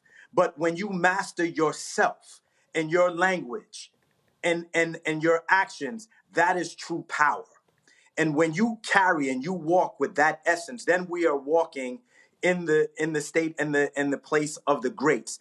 And as we all know it, Mr. Roundtree is great. He perpetuated that. He taught that. He spoke that confidence that we would need to walk and talk as black men in America. We don't need to exacerbate anything that is going to bring us into a place that we don't want to be. We don't want or have any desire to go backwards. It's about forward movement, forward thinking. And as you said and used the word clearly, he exuded that. Yes, he did. Darren, always a pleasure, my brother. My pleasure, my honor, and again, rise in power, rest in peace to a great man who really left his mark, a positive, a loving, a very charismatic, strong, and perpetual mark on our society and all societies around the world. Mr. Richard Roundtree, this is for you. Darren, we appreciate it, man. Thanks a lot. Thank you. Folks, we were at the 80th birthday with the other folks we had heard from talking about Richard Roundtree. One of them is the singer Billy Davis. Here is what Billy had to say that night last year. Billy, come on. All of Richard's family watching back east. Richard put me to work. Wait a minute, I'm over here with Richard. Richard's over here kissing all the girls. I don't know, he must think it's a special day for him or something, But I mean, whenever you see a guy that's kissing all the girls, that's who you want to be with. Oh yeah, you go see on the other side of him. Another whole side, right? All right, so tell for folks who don't know out there, they got no clue. It's the millennials, Gen Zs. Tell them who you are and how long have you known Richard? My name is Billy Davis Jr. and I've known Richard 50-something years. Y'all saw what he did. He like, oh, something like that. He didn't want to tell you how many years. It's been a many year, yeah. What about that friendship? Well, what makes it so special? Well, first of all, Richard's he's a fabulous guy. He's a fun guy. his birthday. We are both cancers, which is I got a lot to say about that, and you know, he's just a lovely guy to be with. Yeah. All right then. Well, look, they about to start the program. I appreciate it. We're gonna chat with others later. It's always good to see you, man. You're looking good, looking clean. Thank you, brother. You haven't changed a lick. You know, you look the same. What am I doing? No, I'm gonna be eating and drinking what you eat and drink. Well, all right. Then you got it. All right, Billy, I appreciate it, man. Thanks a lot. All right, folks. That, of course, was the great singer Billy Davis, of course, husband of Marilyn McCoo. Another actor who was on Soul Food is Vanessa Williams. She joins us right now on the phone line. Glad to have you here, Vanessa. When I texted you earlier, you said that absolutely you had scenes with Richard and y'all had a big argument in one of these scenes. Hey, Roland. Yeah, that's so funny. I feel so privileged to have worked with so many of the greats and of the performers and actors whose shoulders I stand on that made a way for my being and my career. So you were just talking to Billy. I worked with him on Days of Our Lives. We played a couple of Days of Our Lives just a few months back. And then, of course, our dearly departed Richard was so devastating getting that news. And yeah, he was our uncle, quote unquote, Lester, the family friend and co-owner of the Chadway supermarket that the girls from Soul Food inherited, and his entrance into the show and my first working with Richard, the chef, the man who I grew up watching and trying to emulate as someone who made the way for to be a Black actor in this industry, was a fighting scene with, badass chef. So it's pretty amazing. And it was wonderful just working with him and just all that he means to me and our cast and to the culture. I'm just so heartbroken with this loss. Parker actually posted the scene they were in the grocery store where she, Melinda Williams, and yourself, y'all were going at it. Yes, we were not having it. Maxine was a badass herself, so she didn't care who Uncle Lester was. She was coming for it, all that grief and vitriol from having made the loss. So, yeah, it's been, we were on the phone, the three of us, yesterday when I got the news, and just really appreciating life and just being so overwhelmed with the opportunities that we had to work with such greats as Richard and how we, have no idea like how long we have with each other. Yep. And, and so I'm just so grateful that he touched my life so in so many ways and so personally, to have had the opportunity to work with Shaft, to work with Richard, a marvelous actor who came up out of all of the New York theater scene that also grew me as an artist, and all of that when there was no way, when we were making our own way. It's just an incredible, wonderful growth to see what we've been able to do, and for people like him who've paved the way for us. The thing that I think was so awesome is that again, I mean, he kept it going. He was in shows, he was in movies, he was still doing his thing. In fact, Hill Harper actually posted, if y'all have the Instagram post, folks, if you don't, I'll pull it up here. He posted something that I thought was really powerful. Go ahead and pull it up. He said, many years ago, I was waiting in an audition room to go in and read for a role in some movie I can't remember, for a young director seemingly recently out of film school. As I waited, as actor after actor walked in to audition, my turn was next, and at that moment in walked a towering, powerful, elderly man. Mm-hmm. A man of regal grace, intelligence, and class that I immediately recognized. As I watched him sit down with his audition sides in hand, I sat back in my seat dumbfounded and angry. I said to myself, are these producers and that young director actually making the great Richard Roundtree audition for this rinky-dink film? I felt super protective of him for some reason, LOL. In my mind, there was no doubt they should have offered him the role out of respect. It was that moment I realized that the world rarely grants us the respect we are due. So after I read and before I left, I made it a point to laud him with compliments and respect. From that moment on, every time he would see me, he would say with his deep voice and a smile, "Hill, how you doing, young brother?" He reminded me of my father and other men from his generation, so strong, so cool, so loving without ever showing it. His immense talent and commanding presence graced our screens, embodying both strength and gentleness. Beyond his legendary roles, he was a man of deep kindness and soulful wisdom.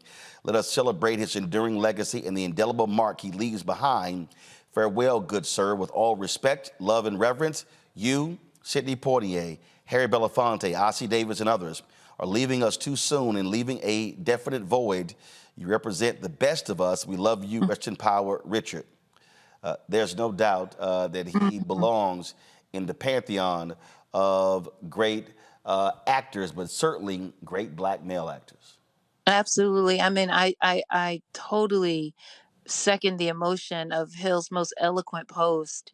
And it speaks to absolutely how I feel and how so many of us feel about Richard's contribution and about the grace and humility of actors like him and all actors having to we've never arrive. You know, we always have to keep dancing for our due. And to think that like Hill said, this rinky dink film would ask Richard Roundtree to come and prove himself once again is just such a dark mark on the system as it were, and just but also speaks to Richard's love of the craft and desire to continue to keep working. I mean, that's for sure the sentiment of many of us who want to stay in the business, who are determined to stay in the business for as long as we're alive. We're going to keep working as long as we're alive.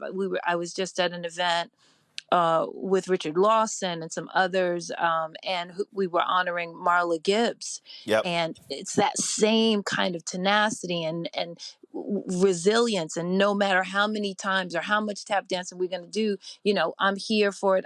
I've got a story to tell. And I'm going to tell it. It's why I'm also encouraged by the next wave, this current wave of actors and creators who are taking all of the reins and saying, I'm going to write it, produce it, and star in it, and make the way so that we can respect our elders who've come before us and were offered the roles. I'm sure Richard was offered roles, just that particular one, perhaps not, obviously not, but it's just too far in between where we're really given the respect that we're due. Indeed. Vanessa Williams, I really appreciate it. Thank you. Thanks a lot. Thank you. God bless. Appreciate it. All right. Folks, I'm going to show you one more Instagram post that I really liked. There was a photographer named Eli Joshua. And he actually, he posted this that I thought was, we have there in the control room, guys. So he posted this, and I thought it was really great there. He said, I was on the lot to shoot some prop photos on Being Mary Jane. I just so happened to walk outside, and there he was smoking in his name of the cigar. I contemplated, should I approach him for a photo because he was having some downtime to himself before his next scene. Finally, Mr. Roundtree, my name is Eli. I'd love to make your portrait. He said, absolutely. Where would you like me? I said, there is fine. Raised my camera. He glanced. I shot. He asked if I got what I needed. I said yes, but I really had no clue until I walked away and checked.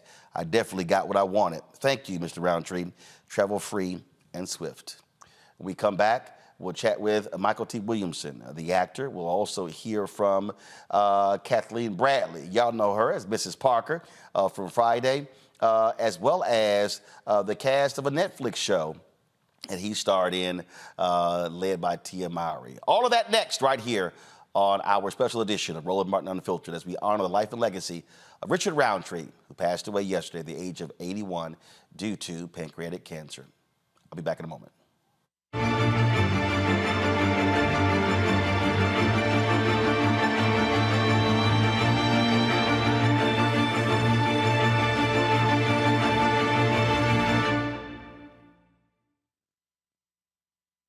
hatred on the streets, a horrific scene, a white nationalist rally that descended into deadly violence. White people are losing their damn minds. As an angry pro-Trump mob storms the U.S. Capitol, we've seen We're about to see the rise of what I call white minority resistance. We have seen white folks in this country who simply cannot tolerate black folks voting. I think what we're seeing is the inevitable result of violent denial. This is part of American history. Every time that people of color have made progress, whether real or symbolic, there has been what Carol Anderson at Emory University calls white rage as a backlash. This is the rise of the Proud Boys and the Boogaloo Boys. America, there's going to be more of this. Here's all the Proud Boys, guys. This country is getting increasingly racist in its behaviors and its attitudes because of the fear of white people. The fear that they're taking our jobs, they're taking our resources, they're taking our women. This is white fear.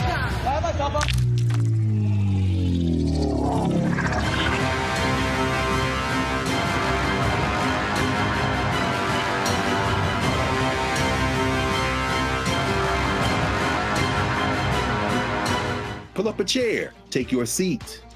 The Black Tape with me, Dr. Greg Carr, here on the Black Star Network. Every week, we'll take a deeper dive into the world we're living in. Join the conversation only on the Black Star Network.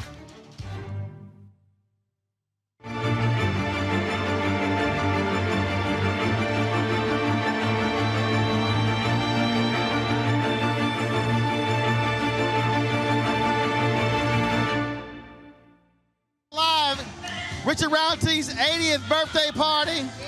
For the folk who don't know, tell them who you be. I be Thelma Hopkins, and I work with Richard on Family Reunion. I play Maybelle. Now, you were telling me when y'all first met. Well, I didn't actually. Oh, okay. I didn't actually get to meet him first. First, I flew to California to do a little album called Shaft with Gordon Parks. So I got to sing on that. And then when I did meet Richard, I told him to look at the cover. And if he saw a little girl with bucky teeth and a bad Diana Ross wig, that's me. So if you have it, you can blackmail me with it. But I'm just so honored to be here to wish Richard a happy 80th birthday. I swear he told me he was 74. No. Line. He 80. But he a fine 80, I gotta say it.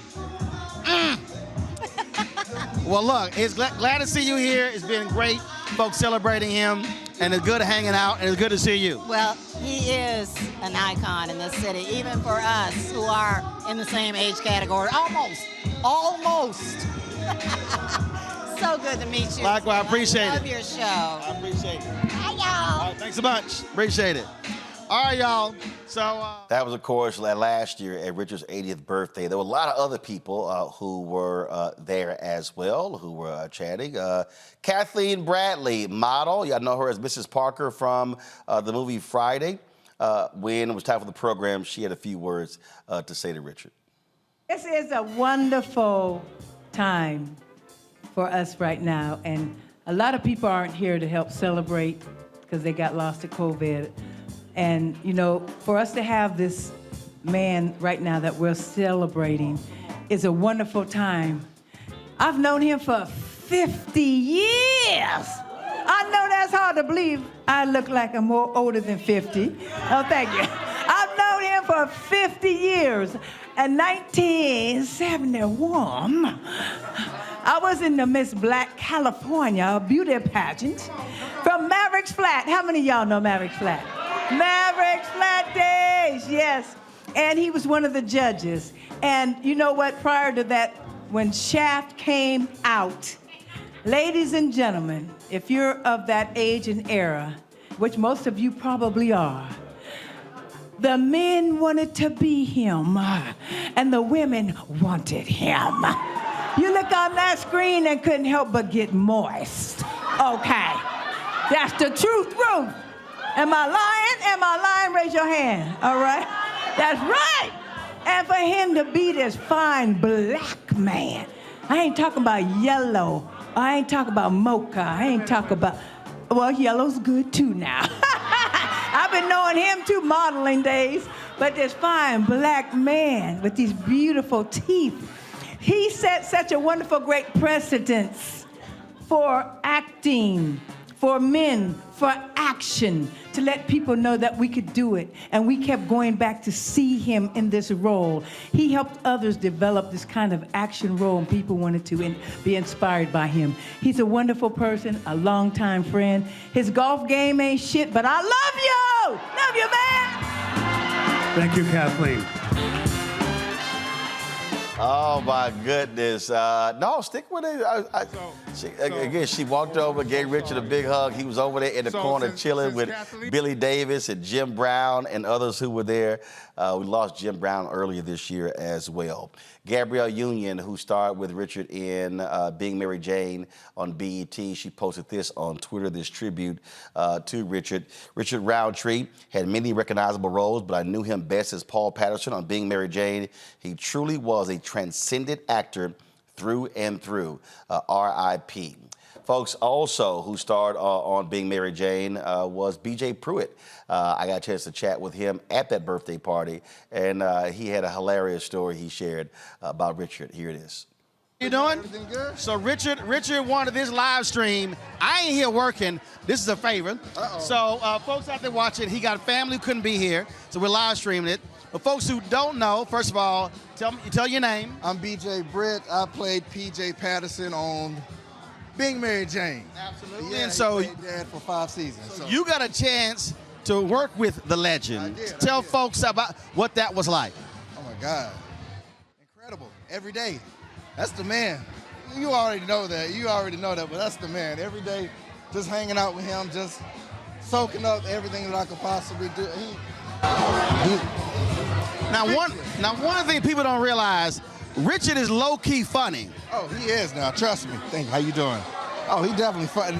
He a comedian for real. He'll just, but it's quick. It's quick. You gotta catch it.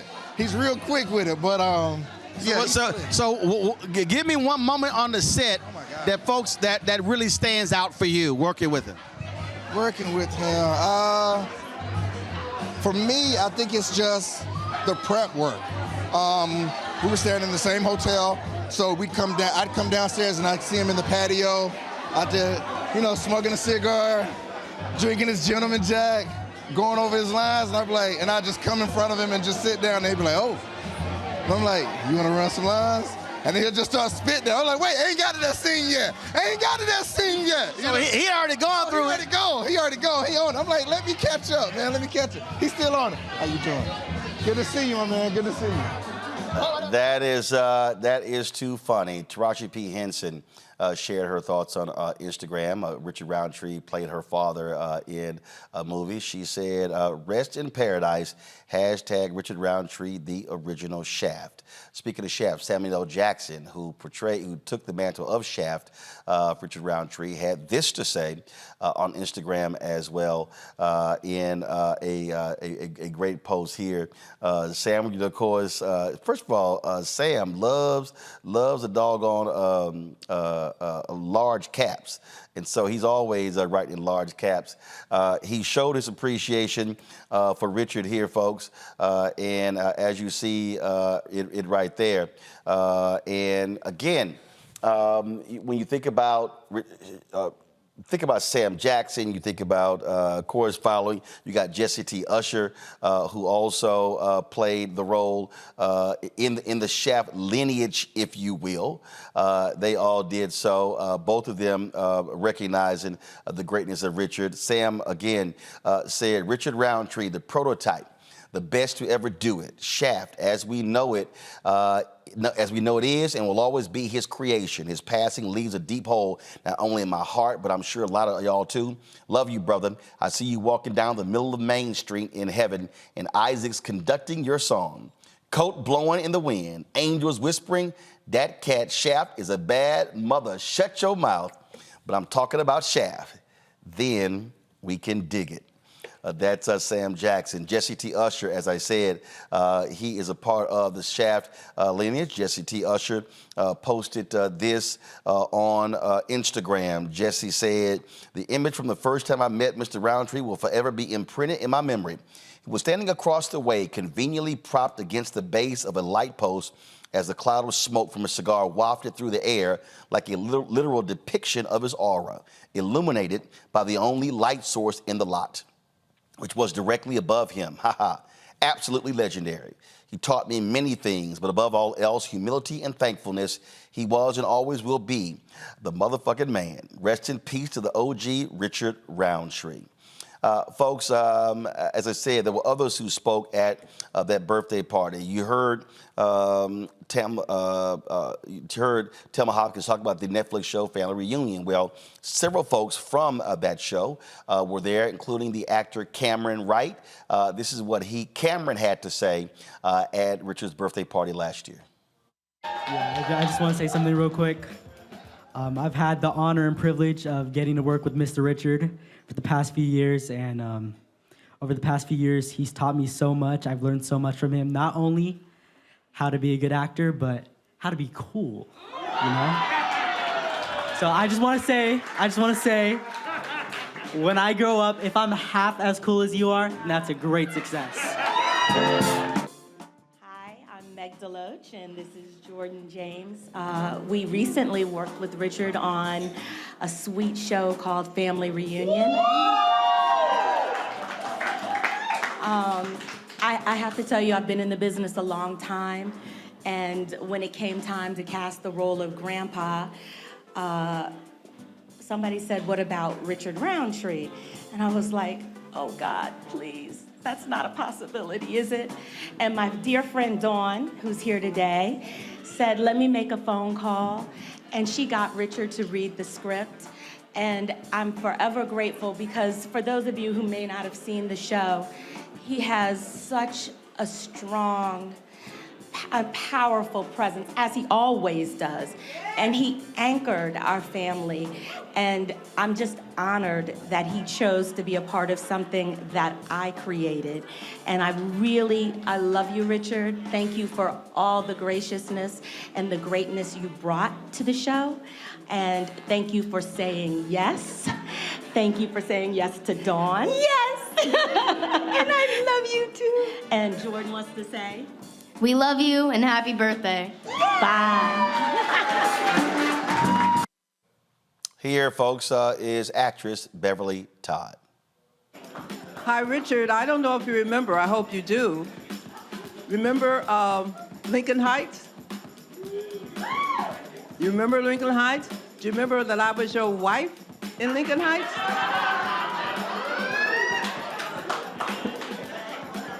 I just want to remind you of that wonderful time we had and let you know that you were one of the best husbands ever. Think about it. The party was the idea of Richard Roundtree's daughter, Kelly. All of his children were at the party that night. And here's what Kelly had to say to kick things off. I did start this. I did want to celebrate my dad's 80th birthday. I want to say thank you to everyone for showing up for this. Those of you that are near and those of you that came from far away, I appreciate you. I know my dad appreciates you. We all have been on this ride together. My dad is famous for saying, I was just riding the horse in the direction it was going. He tends to negate the influence on the culture that he has had.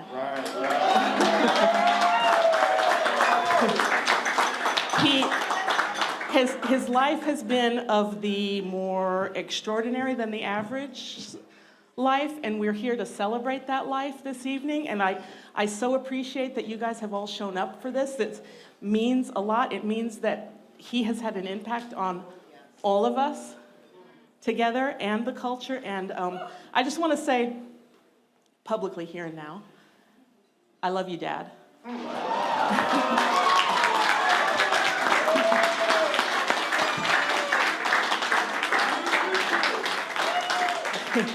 And can I give a little personal anecdote about, I'll get a little teachery here because I am a teacher. The magic years when you are 6 and 7 years old are years, that's how you can tell kids about the Easter Bunny and Santa Claus and all of that stuff. Imagine, as a child when I was 6 or 7 years old, seeing my father on the big screen. When Shaft came out, that's how old I was. I was in the magic years of development, so it left a lasting impression on me. My dad, for me, will always be magical. Because of the impact and the age I was. I don't think my siblings have that same, because it was a convergence of that, my age and that event at the same time combined to make quite an impression. Let me try that. Thank you. Love you, Dad, and I'm done. Thank you for all showing up. Folks didn't realize that Richard Roundtree was an Ebony Fashion Fair model, and one of his fellow models, she also spoke that night. I'm Barbara Prysock, and I just wanted to say that Richard and I were in the Ebony Fashion Fair together in 1967. Wow. It's the first time I met him, and we have been fast friends. He's my son's godfather, and we've been fast friends for all these years, and we still are. And I love him to pieces. I think he knows that. And happy birthday. And I'll see you soon. Folks, had opportunity, of course, to chat with Richard that night. He was feeling good, looking good, and here is our conversation.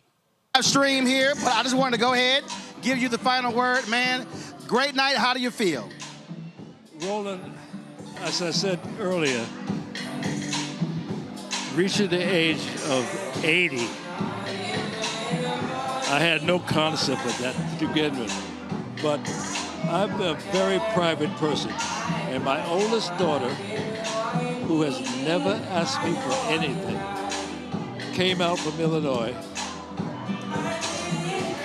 And I found out that the reason that she came out was she wanted to throw me a surprise birthday party.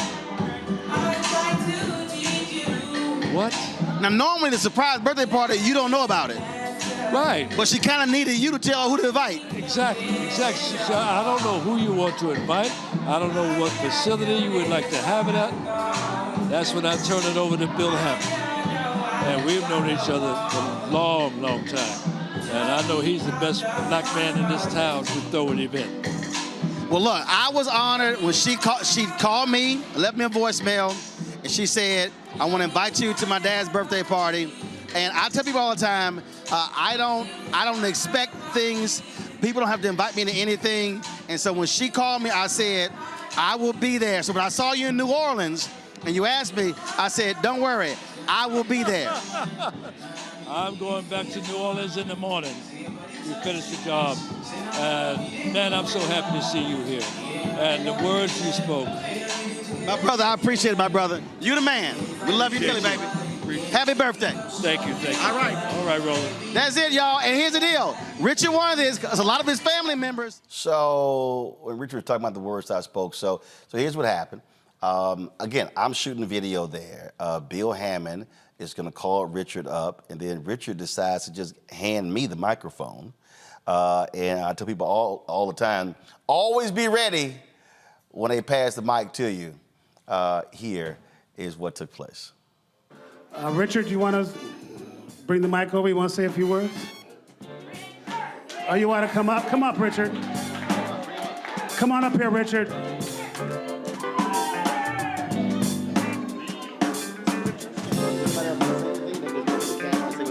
Yes. And after this, if everyone wants to say anything, say hi to Roland Martin. Roland came in and helped me. We're doing a live streaming. I'll give it to him. We're doing a live streaming, so if you want to say some words about Richard, and I want to give you a little friend to help you out up here with your speech. All right. Love you, brother. I'm going to hand the mic to this gentleman.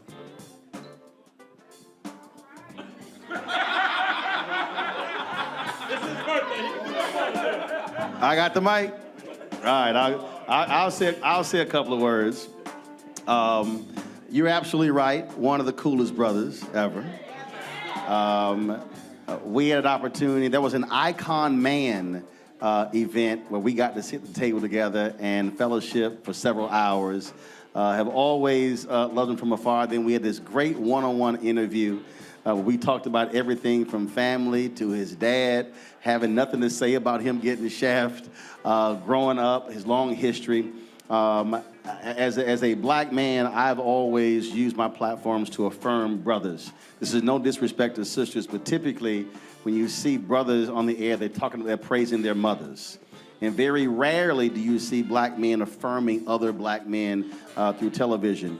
And so the reality is what Richard has done through all of his various roles, whether we're talking about Shaft and then, of course, other television shows and movies, he has always represented the finest of black manhood. And so when you saw him on the screen, trust me, young men were watching him do his thing. And for those brothers who did not have brothers in their lives, that is important. Those movies and TV shows will be here forever. And so it's not just a question of what has he accomplished in his life. The reality is, as long as this nation and this world is here, folks will always be able to see the work and the art of Richard Roundtree and what it means to be a strong black man.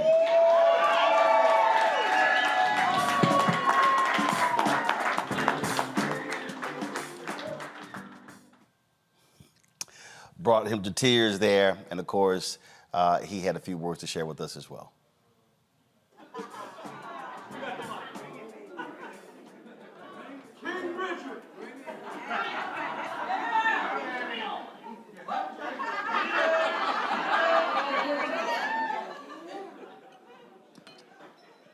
You know, there is so much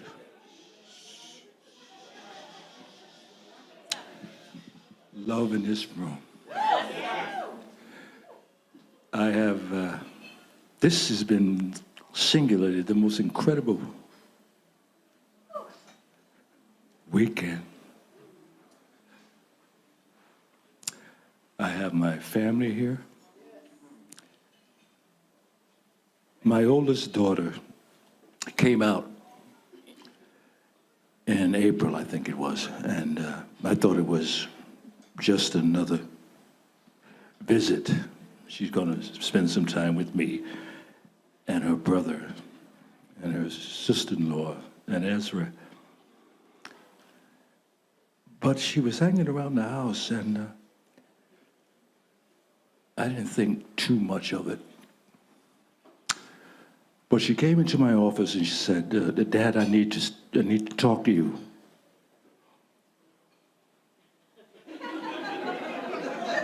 Uh-oh. And she said, "The real reason that I'm out here is I wanted to throw you a surprise birthday party."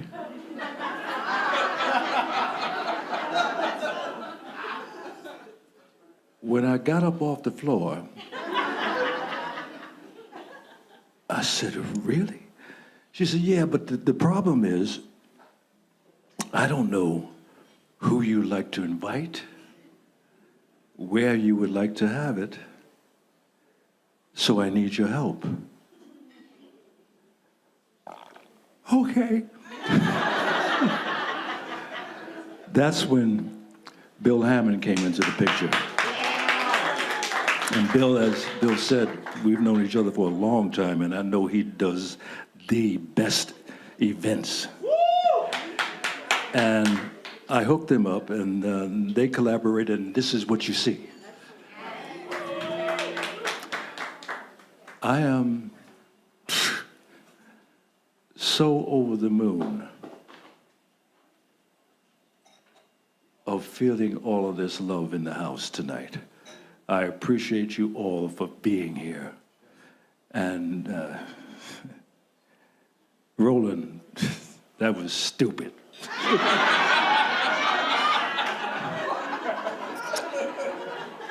And I'm so glad that my dear, dear, dear, dear friend, John Webb, was short in what he had to say. Me and you, baby.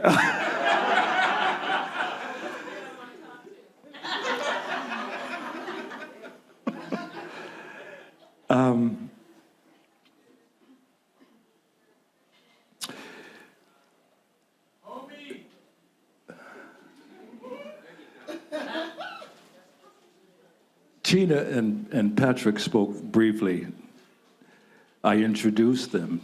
That's my manager of over 25 years. That's what I said, 35. Keep me correct. Okay, all right.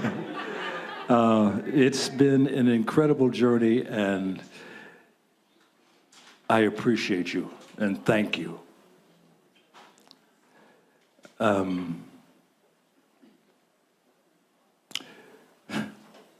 Scott Manners, we go back over 20 years.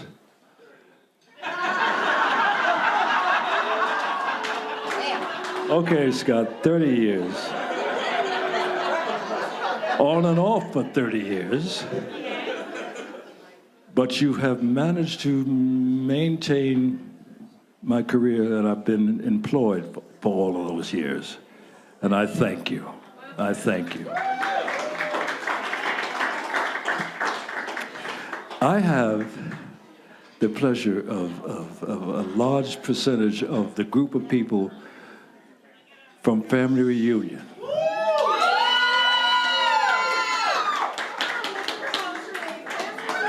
I tell you, the reason I was on Family Reunion, Dawn Mallory.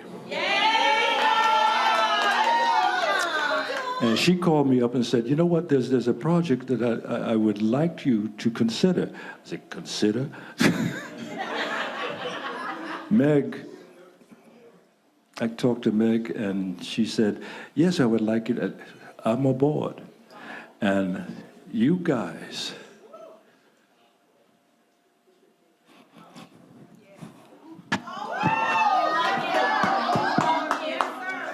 and that crazy woman, something about her last name being Divine.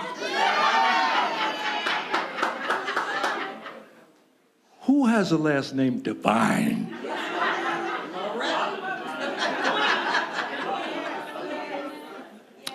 She lives up to that name every single minute. And I would have liked to have seen her have a mic off camera.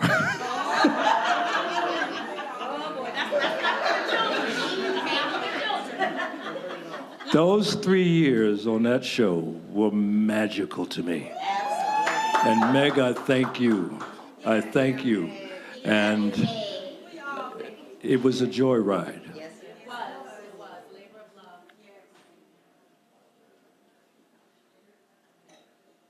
I can't think of anything else to say.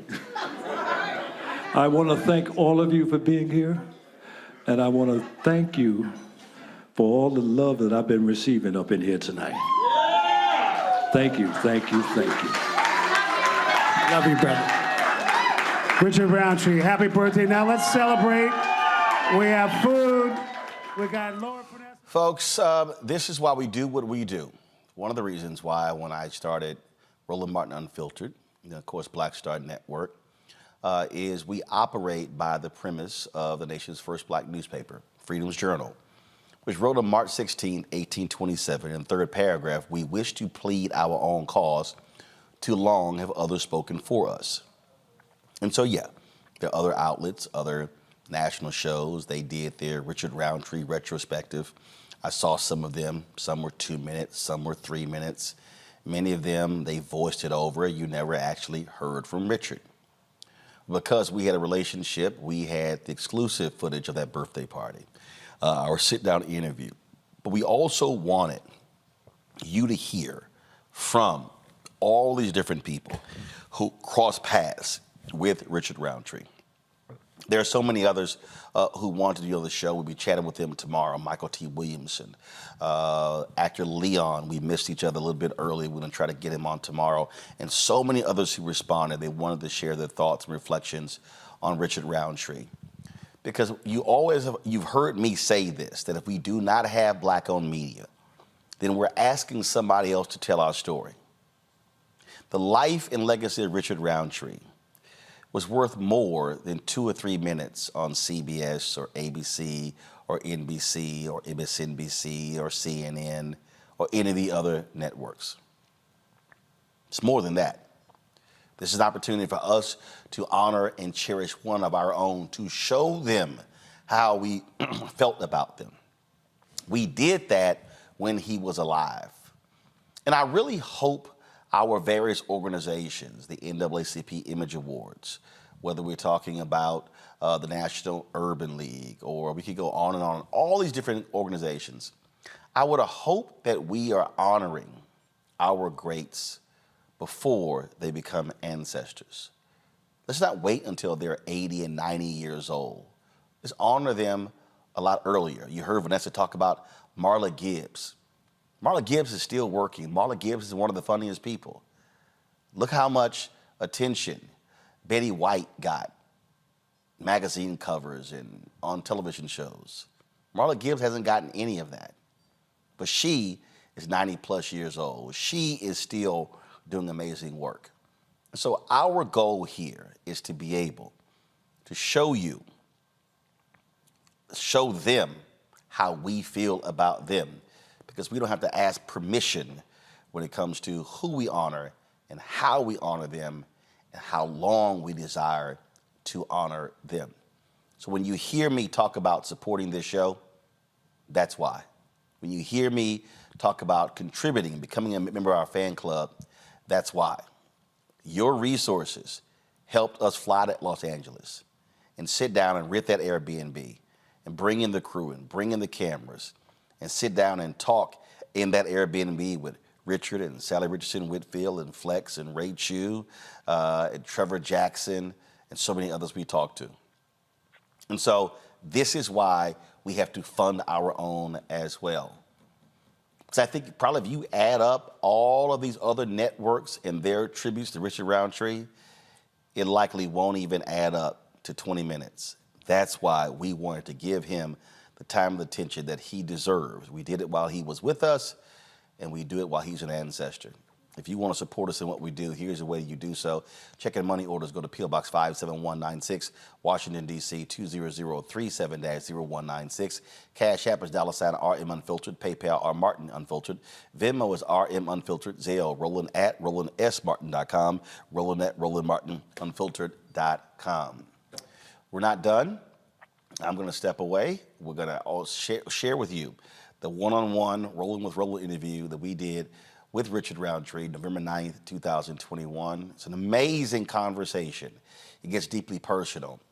But we're going to end with this here. This was a drop, and we never even used it. And we're going to incorporate this into our drops, even though Richard is now an ancestor. He did one for us and when we were in New Orleans at Essence Fest in 2022. Deeply appreciative. I want to thank all of you for watching this celebration of the life and legacy of the great Richard Roundtree. I'll see you tomorrow. No. Eric. Richard Roundtree, and you're watching Roland Martin Unfiltered.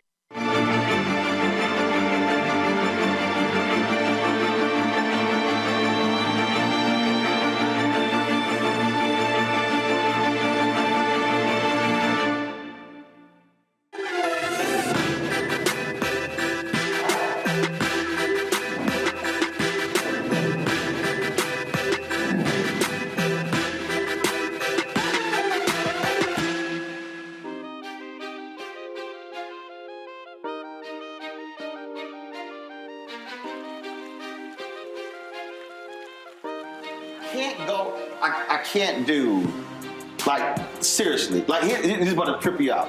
Matter of fact, me and Glenn talked about this here. If you ever see me in jeans, I got cowboy boots on. I can't wear jeans. I cannot wear jeans. Because? I just can't wear jeans. I've never liked jeans. It's always been slacks. It might be pants. But if I ever have, the only time you will ever see me in jeans is if I'm wearing cowboy boots. Do you ride? Yeah, I haven't ridden in a while, but that's just, yeah. So I wear, I got about 20 You're pair of cowboy appropriately boots. dressed. Yeah, but I don't know what it is. Even when I was in high school, I didn't necessarily like jeans. I got like 2 pair. Now my dad, he got jeans. He's clean pressed.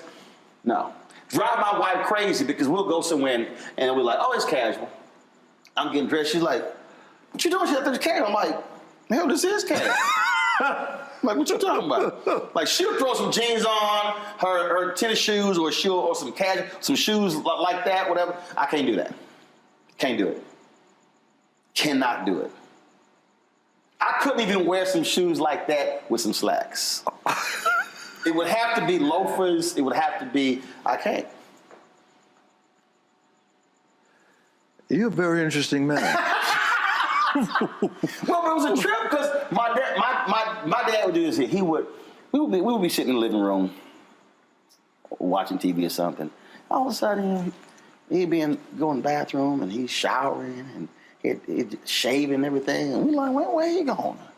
And he'd get dressed up. And he'll put on some slacks. He'll put on some shoes, shirt, put his watch on, cologne, leave, come back. Hell, he went grocery shopping. Oh. Whoa. The idea, no, he wasn't putting no sweats on going. So I saw that. And so we were just, so growing up, yeah, I wore more slacks to school. We don't dress code, but it's just, I'm absolutely comfortable in a suit, slacks, dress shoes. Church would be over on Sunday. We would be cooking in it. We'd be lounging around. Mama like, y'all gonna change clothes? No, we fine. Me and my brother. It's nothing. Yeah. Okay. That's what I'm saying. So the idea of, because see, the thing for me that's about, I love watching old photos of black folks from the 20s, 30s, 40s, who, in the case of, especially the cats in Chicago, who came from down south, they would wear them overalls all weekend, but come Friday night, Saturday night, church on Sunday, they clean. And I love looking at these old photos or videos and black folks dressed to the nines. Not the casual. So it's just something about that. Our sense of style. But you know that was the whole deal. That was the whole deal with Shaft. Yeah, that's Gordon Parks. That's Gordon Parks, to the bone. I mean, he is singularly the most elegant man I had the pleasure of knowing. I never got a chance to meet him. Sorry? I never got a chance to meet him. Oh. But everything, I've seen the documentaries and the books, it was all. You know, he wrote a song that, what's his name? The minister who died, Don't Misunderstand. Mm-hmm. Gordon wrote that song. And it's the epitome, encapsulation of the Shaft character. Mm-hmm. But it's all Gordon. Don't misunderstand, you are no concern of mine. But in case you're free sometime and need some time, with me sometime, I can hold your hand. I can't think of his name. O.C. Smith. He sang the song, that was the Shaft 2. Mm-hmm. And I listened to that song, wait a minute. This is Gordon Parks. And the thing about, again, everything I've read, the documentaries, I mean, it was the style, it was the attitude, and the fact that he believed I could do whatever I want to. So, the sonnets and the operas and the movies and the plays and He's an artist, he's a photographer, he's a magazine editor, making movies. I mean, we talk about Renaissance man. Yeah, yeah. That was it. That was it. Back then, they didn't have traffic control. And that shot, when I come out of the subway,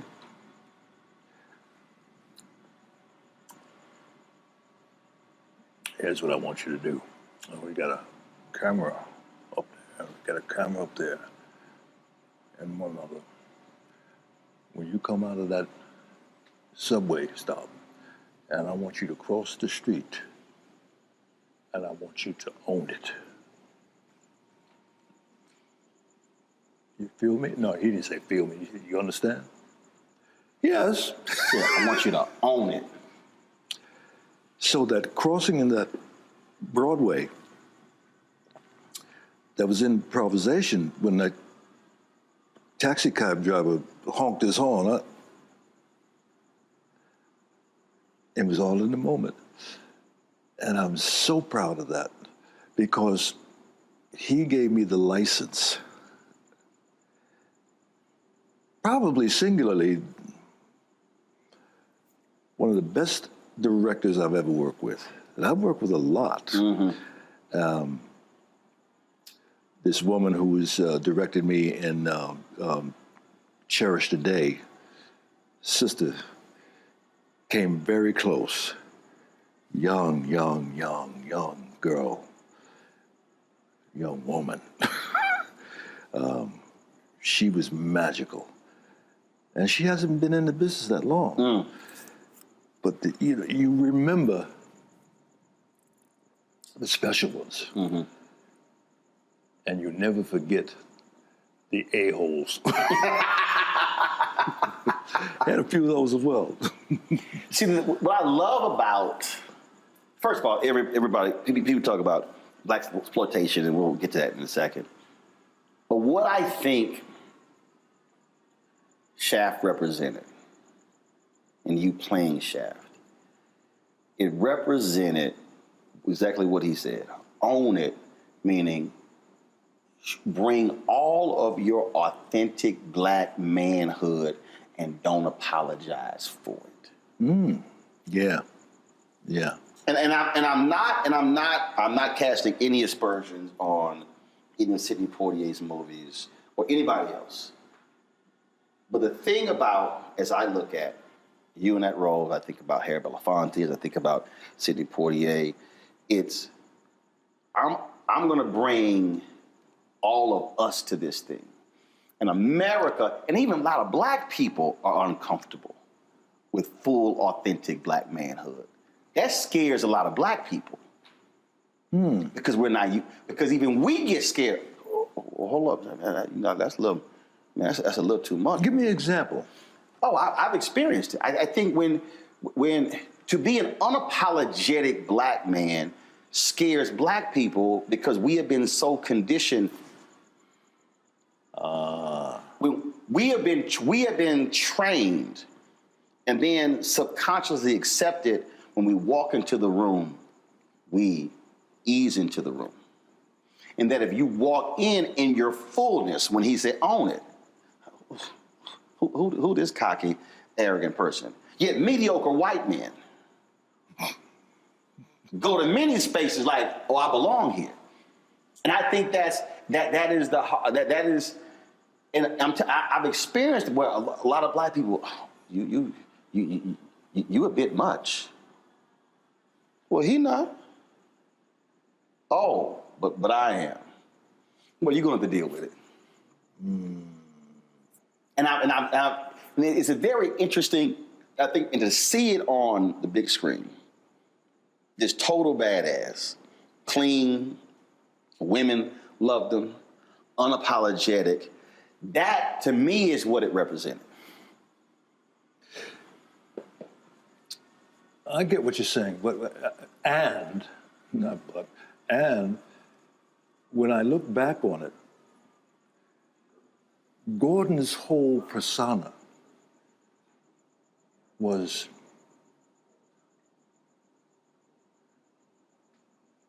a total at ease with who he was. Yes. That's what you're saying. Yes. Under any circumstances. He belonged in whatever room he was in. Yeah. Because the studio didn't want me to have a mustache. Gordon said, no, you will have a mustache if I gotta paste it on every morning. Because for black men. Hello. And,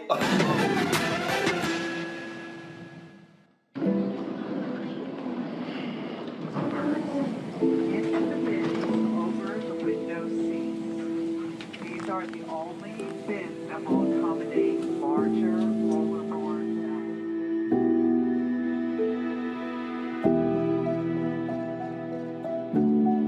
They put 10 in here? 10, and you don't come out till you die. And you eat him, you eat 10. Oh my God. So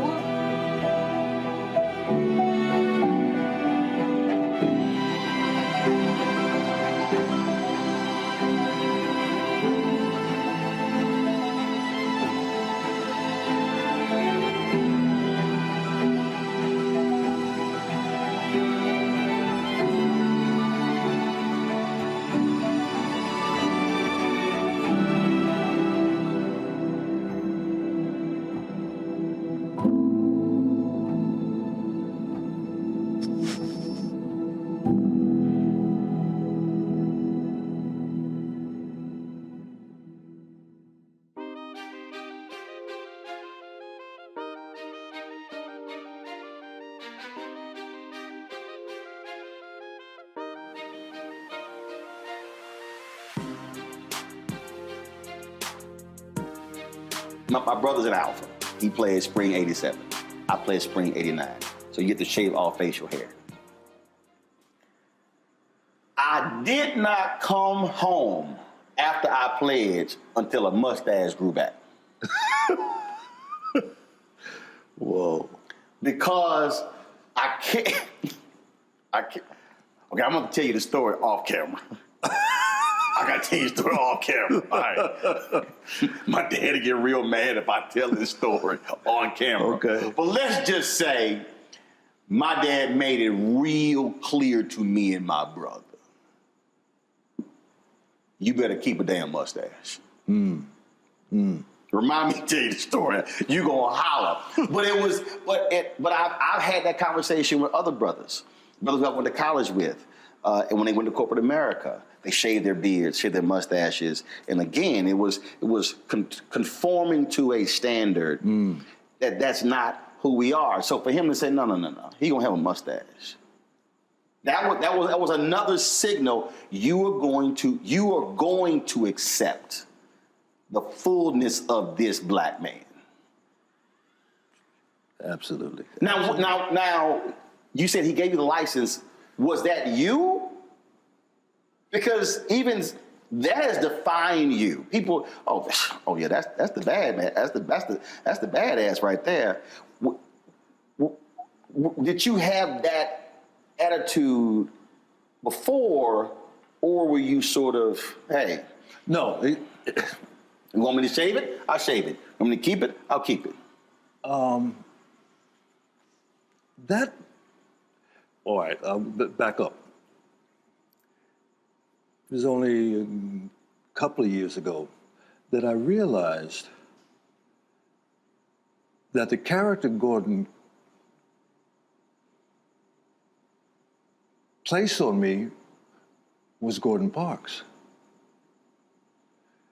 You know, he's got that bushy... Yes.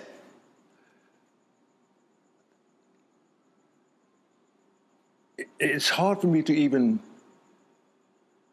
separate who he is from that character that was depicted on the screen. His mannerisms. I don't know if you remember, there was a scene where I'm looking for the gang leader, the black gang leader. I'm up in Harlem and I'm knocking on doors and say, have you seen And he comes out, he did, what's that old actor who always put himself in his movies? It doesn't matter. But he opens the door and got it. No, I ain't seen him. He owes me back money. And I looked at that. Wait a minute. That is Shaft. You can't separate the two. That's who he is. Gordon Parks. Clean, always clean. Always. Always. Always. I still tell the story, and I love when you told me this, how you used to get really upset that people kept calling you that. And your daddy said, I tell people that all the time. I talk about that story all the time. How your daddy was like, please. Basically, son, you tripping. Yep. A lot of people leave this earth not being known for nothing. Shut up. The reason I tell that story, because it's also the influence of a black father on a son. And I talk a lot about my dad. Mom has been in my life. They've been married 54 years. Great, wonderful. But there is something I believe that is different, that is vital. What a dad says to a son, trains a son, raises a son. What was your relationship? My dad, interesting man, deeply religious. I mean, we went from the Union Baptist Church till the church fell apart, and he got in with his sisters, Pentecostal. Later became a Pentecostal preacher. And it's the old thing of Sunday, you went to Sunday school, morning service, went home, and came back for BTU. All day experience. Yeah. He was a very strict man, to the degree in which my grandmother, Miss Lucy, lived to be 103 years old. If we did something in the neighborhood, the whole neighborhood knew. Mm-hmm. And she made us go out and get the switch. And she said, you just wait till your daddy gets home. And you like, you got it, you good? Like, you handled it? My dad would come home, and my brother and I'd be upstairs, feigning sleep. Never worked. No. Come on down here, boys. We're about to have a party. He called a party? Yeah. Oh, yeah. Yeah, we're about to have a party. Dad, I won't ever do it again, but no.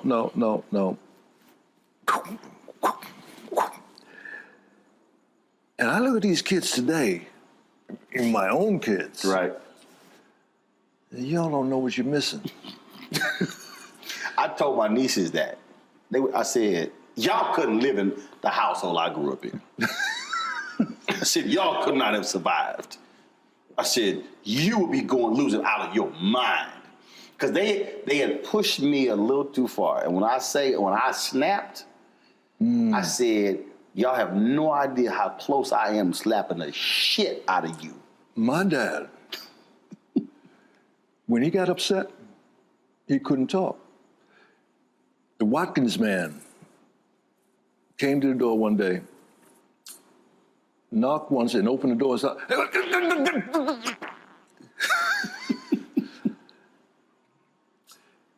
Funny story. Alternate summers, we would go to my dad's home in Thomasville, Georgia, And North Carolina, my mom's home. Dad wanted us to experience going to Florida. Thomasville is only about 20 miles from Tallahassee. So my cousin, my brother, my sister, my mom and dad, we get in the car, we go to Thomasville, to Tallahassee. And we pull up at this general store. And this white kid is riding a bike on the wooden planks in front of the store. And Terry gets out of the car and walks up to the kid, said, "Can I ride your bike?" And the kid looked at him like, he didn't say anything. "Now, come on, just have a ride." Terry takes the bike and is just about to get on it. And my dad come flying out the door, grabbed up Terry, put him in the car. I don't know how fast we got back to Thomasville. But you just don't understand. We are not in New Rochelle. We are in the South. We didn't know what that was all about. But to see him, we knew when he was upset. Right.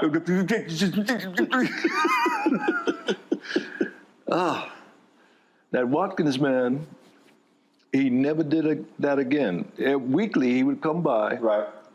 You remember Watkins products? I got a few weeks on you, that's why.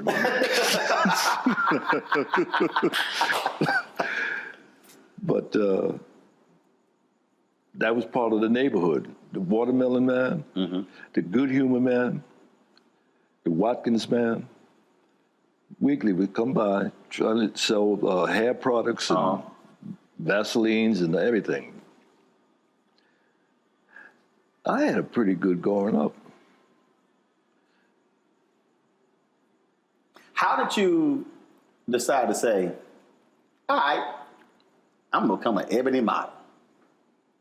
No, I didn't get a vote on that. No, I was doing the Ebony Fashion Fair. Right.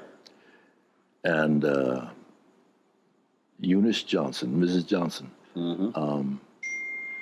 said, would you do an ad for us? And I was doing a little modeling in Manhattan prior to this. Very little. And I said, sure. I don't think I ever got paid for that.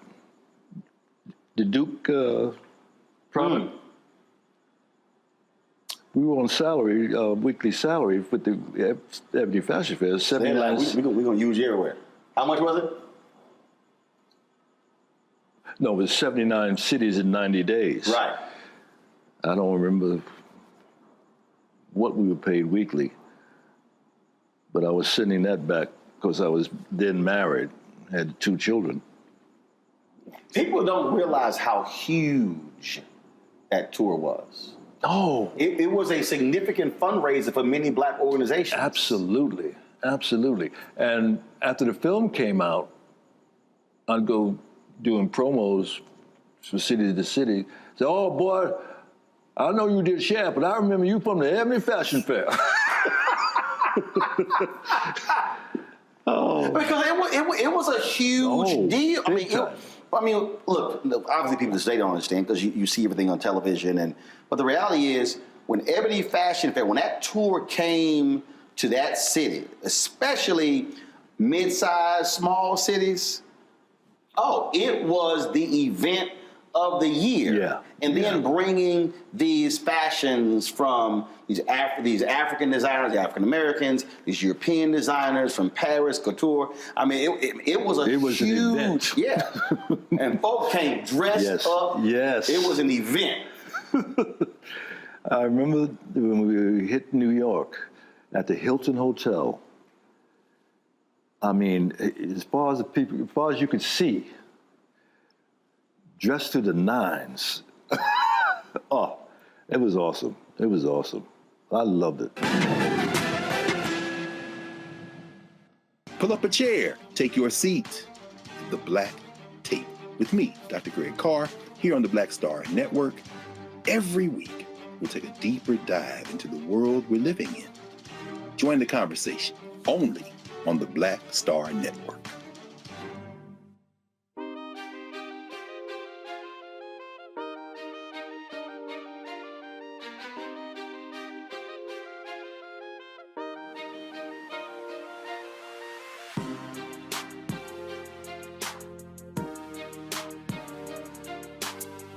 I lied to Mrs. Johnson saying that I'd done runway. We had dress rehearsal, more or less, in Gary, Indiana. Mm-hmm. And I'm watching the girls go out and they go midway and turn around and go to the end, turn around and come back. I said, I can do that. Like they're still walking. But I can't do it like they do it. Right. To this day, I don't know what I did, but when I came out, went down to the end of the ramp, the place went crazy. Oh, I like this. That was a monumental moment for me. Mm-hmm. And it wasn't until I got out in California at the end of the tour, Cosby threw a party for the Ebony Fashion Fair models. And during the course of the evening, we got to talking. And he says, so what are you going to do now? Well, I'm going to become an actor. Do yourself a favor. Go back to New York and learn your craft. That's when he was doing I Spy. Mm-hmm. I looked at him. He's on I Spy. He must know something what he's talking about. Just a little bit. A little bit. And I did that. And I Learn went back your and joined. Went back and joined the NEC. And that was an eye opener. Negro Ensemble. Yeah.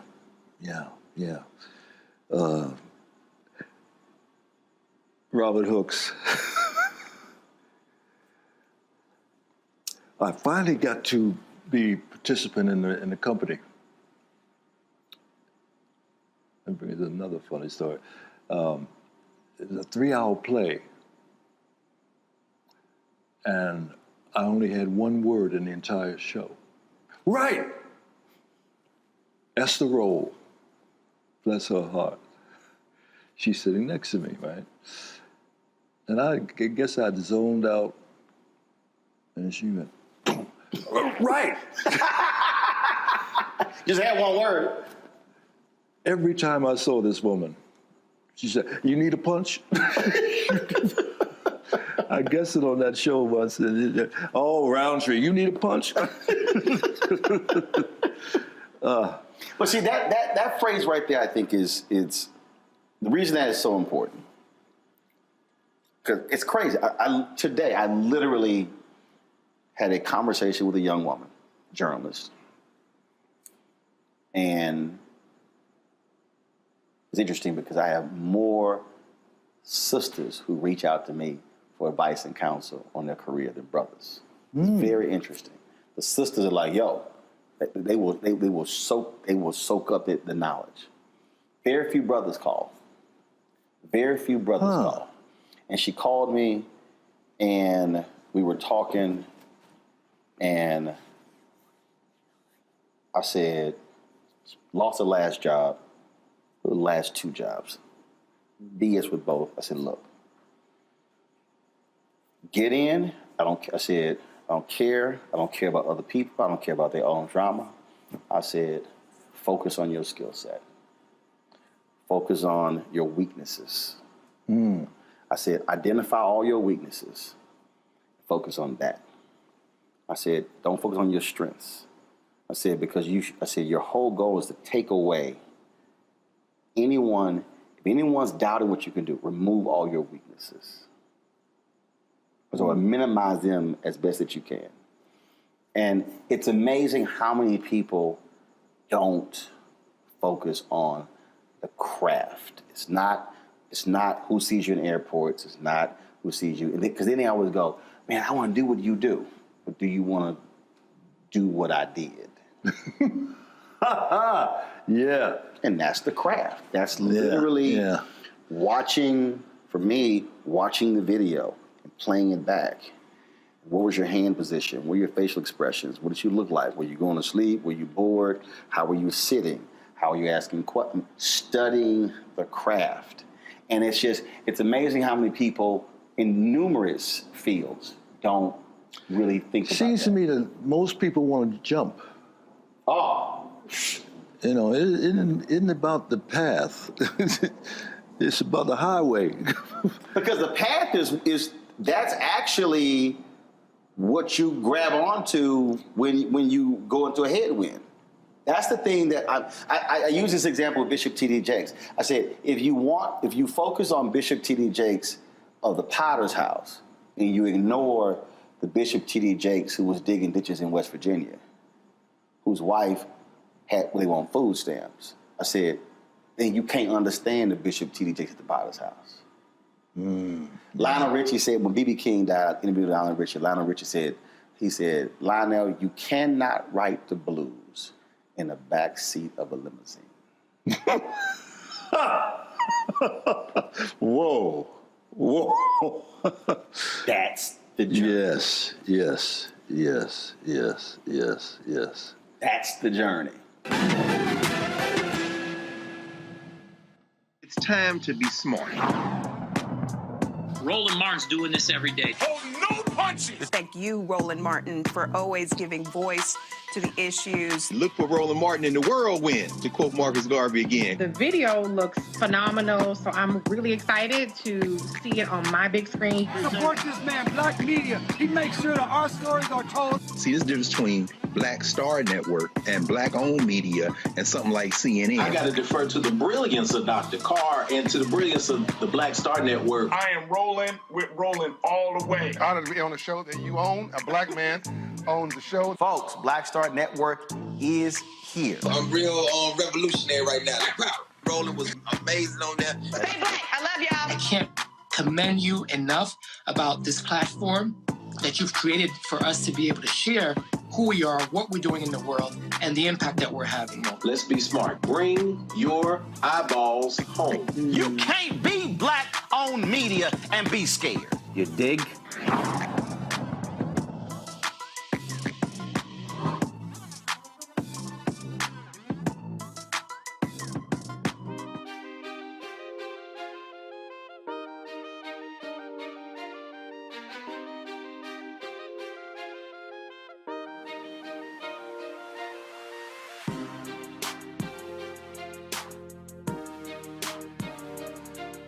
See, you guys, Shaft was what, 72?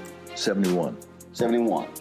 So you had been acting for how long before that? 66 or 67. That's a 4 or 5 year period of sitting with others, learning and watching.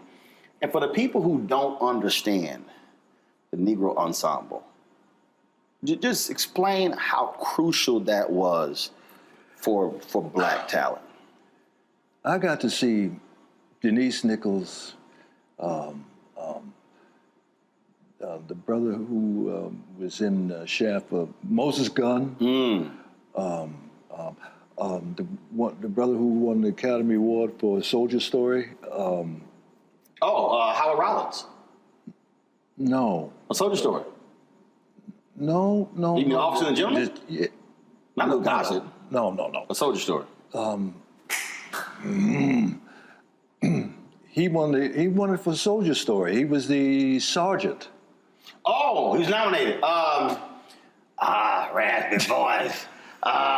Yeah, I know. You made me feel better. I know, the Raspy Boys. Because he didn't hit, because he did a whole bunch of, he didn't win the Academy. Adolph Caesar. Because he did, and see, even when we talk about the journey, they had a hit, but people didn't realize all of those movies, he did the voiceovers for the trailers.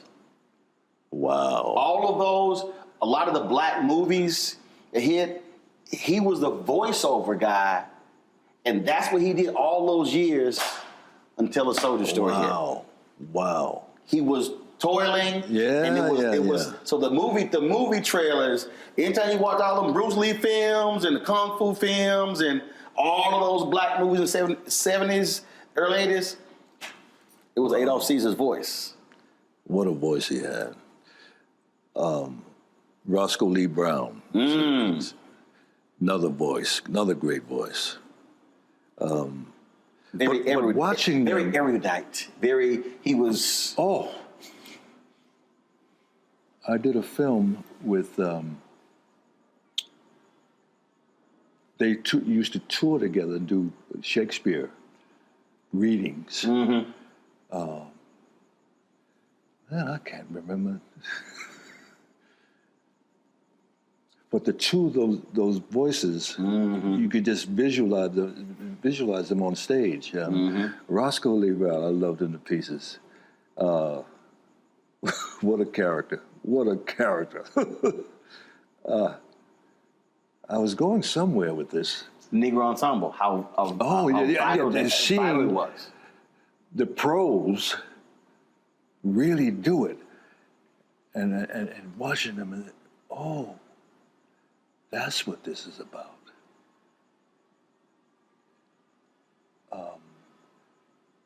And I finally got into one of the performances, as I said,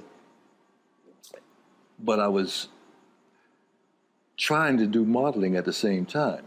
So doing breaks, I would go do go-sees, what they call go-sees, go to different photographers and show them your portfolio, yada, yada, yada. And I'm sneaking back in one night.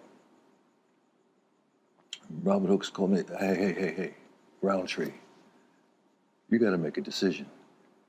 Either you want to be an actor or a model, but you can't do both. That's when I started driving a cab in New York. Did that for 2 years. Driving a cab to allow you to be able to make some money, family to pursue this acting thing. Absolutely. I remember I was dropping people off at Sardi's. And I said, one day, I'm going to be dropped off at Sardi's. I'll never forget. I had a fare one night. Woman drove and she asked me. You had a fare one night. Yeah. Those of you who are listening and watching, he did not say, I had an affair one night. F-A-R-E, not A-F-F-A-I-R. See, I pay attention. Let's not get it twisted. I pay attention. And she says, what are you going to do? And I said, I'm going to become an actor. Dissolve come up again after the film had come out. I'm in Manhattan. And I don't know what this meeting was about. Well, she said to me, Richard, you won't remember this, but I was in your cab one night and you told me that you were going to become an actor. She was in marketing for some BBD, Right. Wow, really? And it came true. And that night at Sardi's, this was after Gordon told me that you got the role. I was in the telephone booth on 63rd and 3rd Avenue, across the street from Bloomingdale's. And that's back when you had to call in to see if you got messages. Right. Message was, call Mr. Gordon Parks. So I'll get in the phone booth. I brought my coins in and dial a number. And Gordon picks up the phone. Yes. Mr. Parks, this is Richard Roundtree. Oh, yeah, yes. Well, you know, it looks like you got the role. I didn't know whether I'll go blind. First of all, looks like, did I get it or not? Really? Okay, well, wait. You can't tell anyone. because it's the end of the year to get lost in the press. We're going to announce it after the first of the year. Can I tell my parents? Oh, of course. Hung up the phone, and I'm walking around town, and my fellow actors and models are saying, hey, you know what? Tree, I think I might have gotten that role.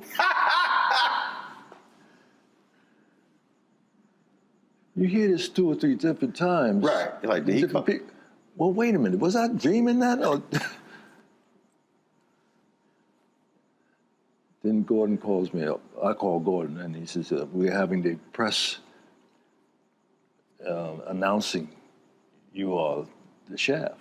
You are Shaft. That's Sardis. Wow. Wow.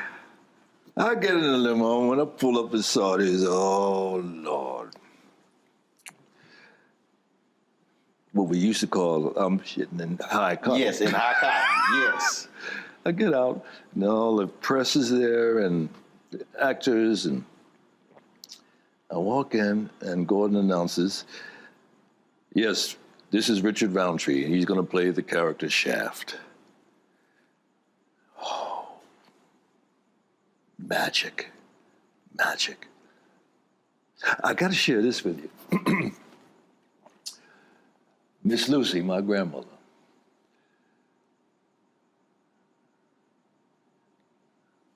and my dad came down to the hotel prior to us going to the theater that night, saying why he couldn't attend the screening, the premiere.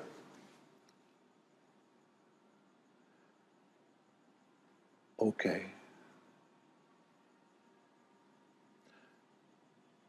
My grandmother, my mother, and my sister and I go to this biggest night of my life. Right. Big lights, paparazzi, the whole 9. And we go into the theater. And the lion starts roaring.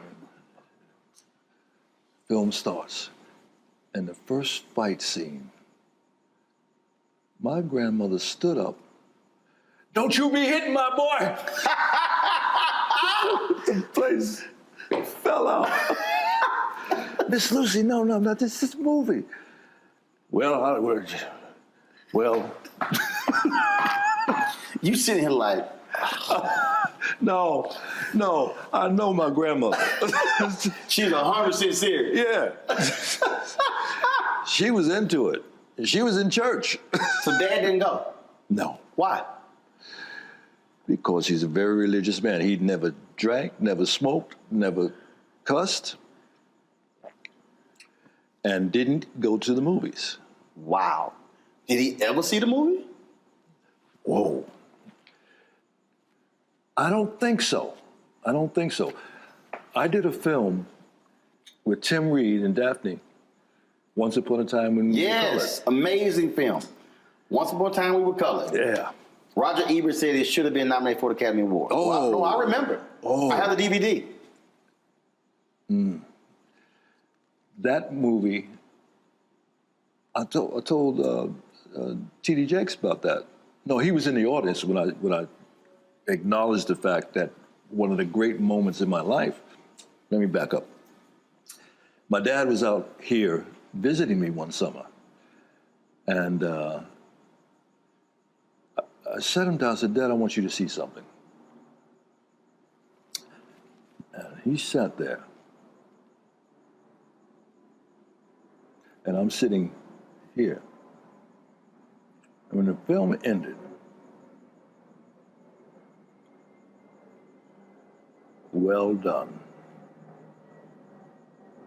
Ooh, I still get chills. Roland, that was a moment. The first time he ever said anything about what I was doing. I've been all over the world. People, But that moment, oh, Johnny Roundtree said, well done.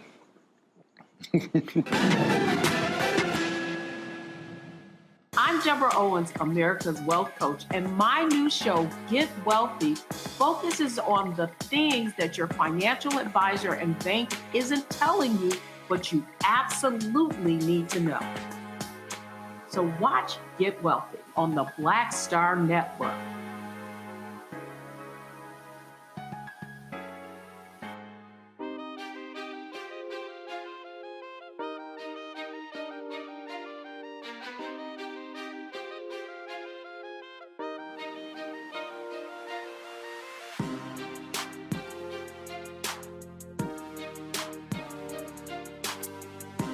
There's something special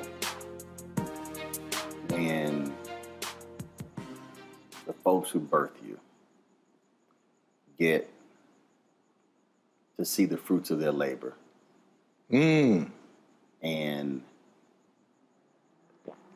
not just see your work, but also to see how others respond to the work.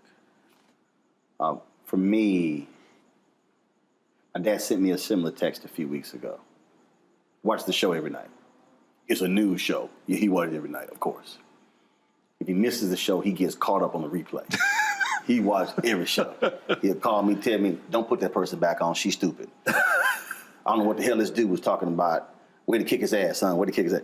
He do cuss. He don't cuss a lot. I cuss way more than him. But one of the joys for me is to get to bring them into my world and to actually meet people, see people, to experience all of that. Because,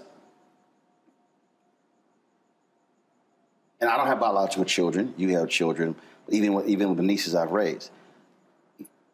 It's all that you invested, all them whippings, all those lessons, all those things, to see it actually pay off. Yeah.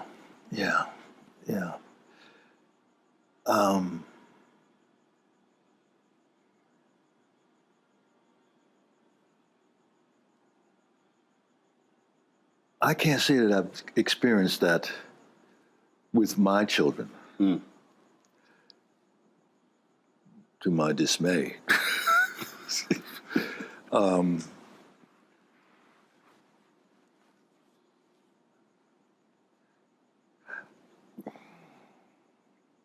I remember being asked a question. Oba Babatunde was doing a similar type thing that he was trying to put on television. And he asked me, how do you feel about what you do affects your children? And I was stumped. The only one, my oldest daughter, who is going for her doctorate degree in race and ethnic studies? Yes. And she is so excited about it, and I'm excited for her. She was interviewed for a documentary that I did a couple of years ago now. I didn't know how much attention she paid. And she just, well, my dad, oh, yeah, okay. And she's the only one of 5. I don't know if I should say that. That calls me up just to call me up and doesn't ask for anything.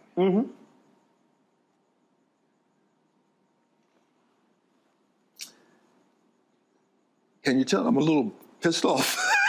Just a little bit. No, but look, it is a See, for me, and many others have said that, talk about that relationship, that experience. So we lived 8 blocks from my maternal grandparents. So I was with my grandmother, grandfather every day, almost first 15 years of my life till my grandfather passed. So the Catholic church we grew up in was founded in their living room. Nearly all our family went there. Every Sunday, it was 30, 40, 50, 60 people. Was it what? It was 30, 40, 50, 60 people at their house. I mean, because they had 8 children, 42 grandkids, like 70, 80 great-grandkids, like 120 great-great. I mean, just we got a huge family. So family matters. And when I talk to people, like it's amazing when I talk to folks and they say, yeah, I haven't seen my brother in 12 years. I haven't talked to so-and-so. That's foreign to me because of how we were raised. Right. And it's like if I go 3 months, like, hold on, what's going on? So my schedule gets crazy. So now, because I can and they're retired, I'm like, all right, I fly y'all Virginia.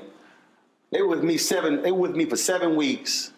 No reason at all. They came 3 weeks. They still work elections. So they were like, look, we gotta go back and work an election. So flew back to work the election, came back for like another 4 weeks. And just hanging. No one in particular, just at the house, chilling. Dad would cook every day. Mom, she was doing her stuff. And he just going places, watching TV, just being around, hanging around. And just, and other people, and it's interesting, it's very interesting. I talk to other people, and they're like, oh, I talk to my mom and my dad. Oh, they have these long conversations. I don't have those. I just call, yo, what y'all doing? We just talk whatever. But even when I bring, it's just like, yo, it's just being present. It's just being here. We don't have to do something. We don't have to go anywhere. It's like, people are like, what are y'all doing? We chill in the house. Well, you know just what? enjoying each other's company. I have to point the finger here for some of that.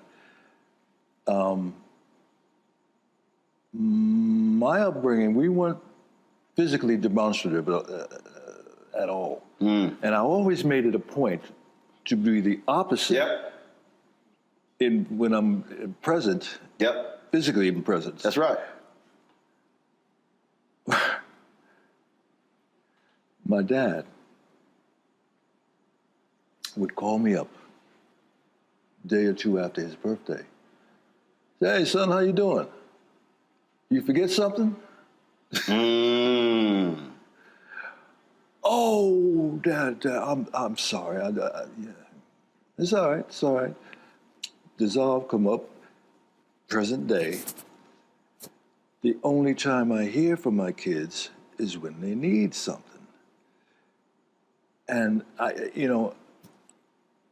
it's me also not reaching out my end of the bargain. It's very true. So because as parents, I mean, I get it. As parents, you look, you're supposed to call me.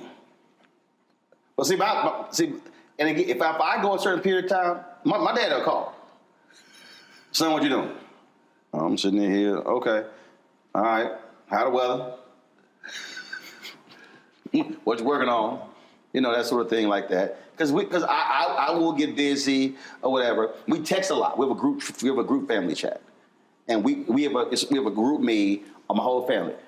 We communicate constantly. Funny stories. We went here, posted photos here, and it's great because you're in tune with everybody. So I have 3 sisters, 1 brother, and then I have 9 nieces. 3 nephews. Then my wife's sister has a brother. My wife's sister has a son. So it's 12 kids. So 12 kids plus us 5 plus parents. So we're communicating constantly. So it's not like we have to actually call each other because we're communicating every single day in the group chat. Every single day? Every single day. Yeah. If I pull up this phone right here and I pull up, I'm looking here. Oh, perfect example. My sister sent something 5 minutes ago. Yeah, no, 7 minutes ago. So you sit here.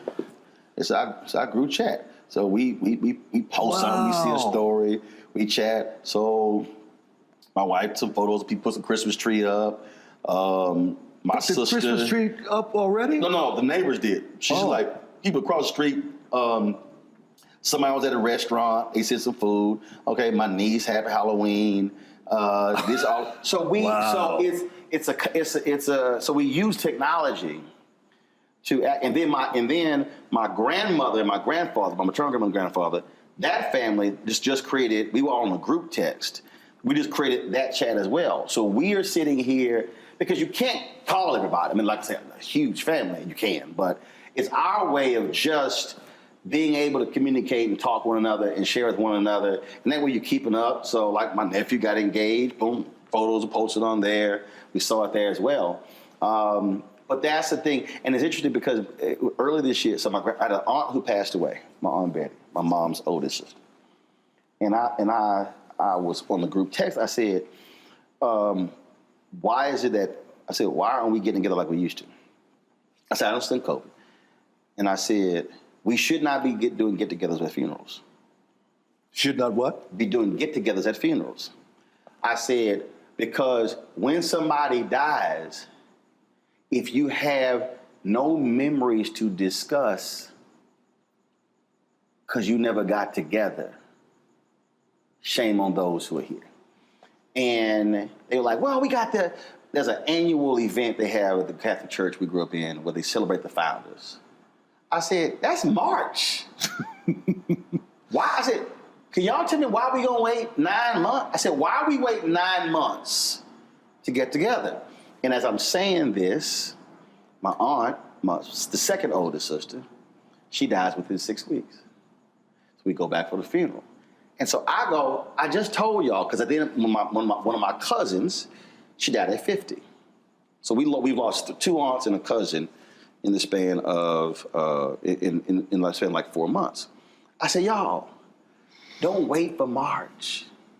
So we're doing a Thanksgiving. I said, y'all, we literally grew up seeing each other every weekend. I have no memory of spending the night at a non-family member's house. I had too many cousins. I literally didn't have friends growing up. Wasn't no room. You invite no friend to the house for dinner. It's 42 cousins. Ain't no room. So, and so I said, y'all, why are we waiting? And I think what COVID has done, I think COVID has taught a lot of people why doing get-togethers are important. Why just, I haven't done it in a while, but when I used to come out to LA, I would do these dinner parties. And it was just, I said, y'all, I can't eat lunch with everybody. I can't eat breakfast or dinner. So let's just do a dinner party. And if you're in town, wasn't no dress code. You want to come dress, you want to wear jeans, you want to wear shorts, it don't matter. They were like, well, I said, It was all by text message. So it was literally, yo, I'll be there next week. We're going to meet at so-and-so's crib. You can make it. And then it'll be 60, 70, 80 people. And I call them. 60, 70, 80 people? Yes. You got to understand, I told you. That ain't nothing for me. We could cook for 60, 70, 80. Because that was an every weekend get-together with my family. So that's like, seriously, nothing. I had a party at my house, and they were like, how many people you invited? I said, man, about 100. They were like, oh my God, 100. I was like, y'all, that ain't a lot of people. You're like, well, how you cook for 100? I was like, easy. Big ass pot of gumbo, big ass pot of crawfish etouffee. I'm like, what's it? Because that's literally how I grew up. But it was the point of fellowship, seeing each other, having fun, for no reason at all. It didn't have to be somebody's birthday or holiday. Richard ain't lying. This is how it would start. It's Tuesday night, school night. And again, we live 8 streets down from my grandparents. Somebody might drop by my grandparents' house, see them. And they come by our house. All right, come in. The phone ring. Hey, what y'all doing? Oh, we're just sitting there talking to Lurdy, my aunt's, my mama's sister who just passed. Oh, really? Okay. What y'all? I'm gonna swing on by. All right, so they come on by. Then all of a sudden, they might call somebody. Yeah, I'm about to swing by Uncle Reginald and Aunt Imelda's house. Oh, really? What y'all do? Oh, Well, Wow. next thing you know, 8 people, 12 people, it's 15 people. And well, hell, we hungry. So, mama go cook something. Dad might be behind the bar playing music. We got school the next day.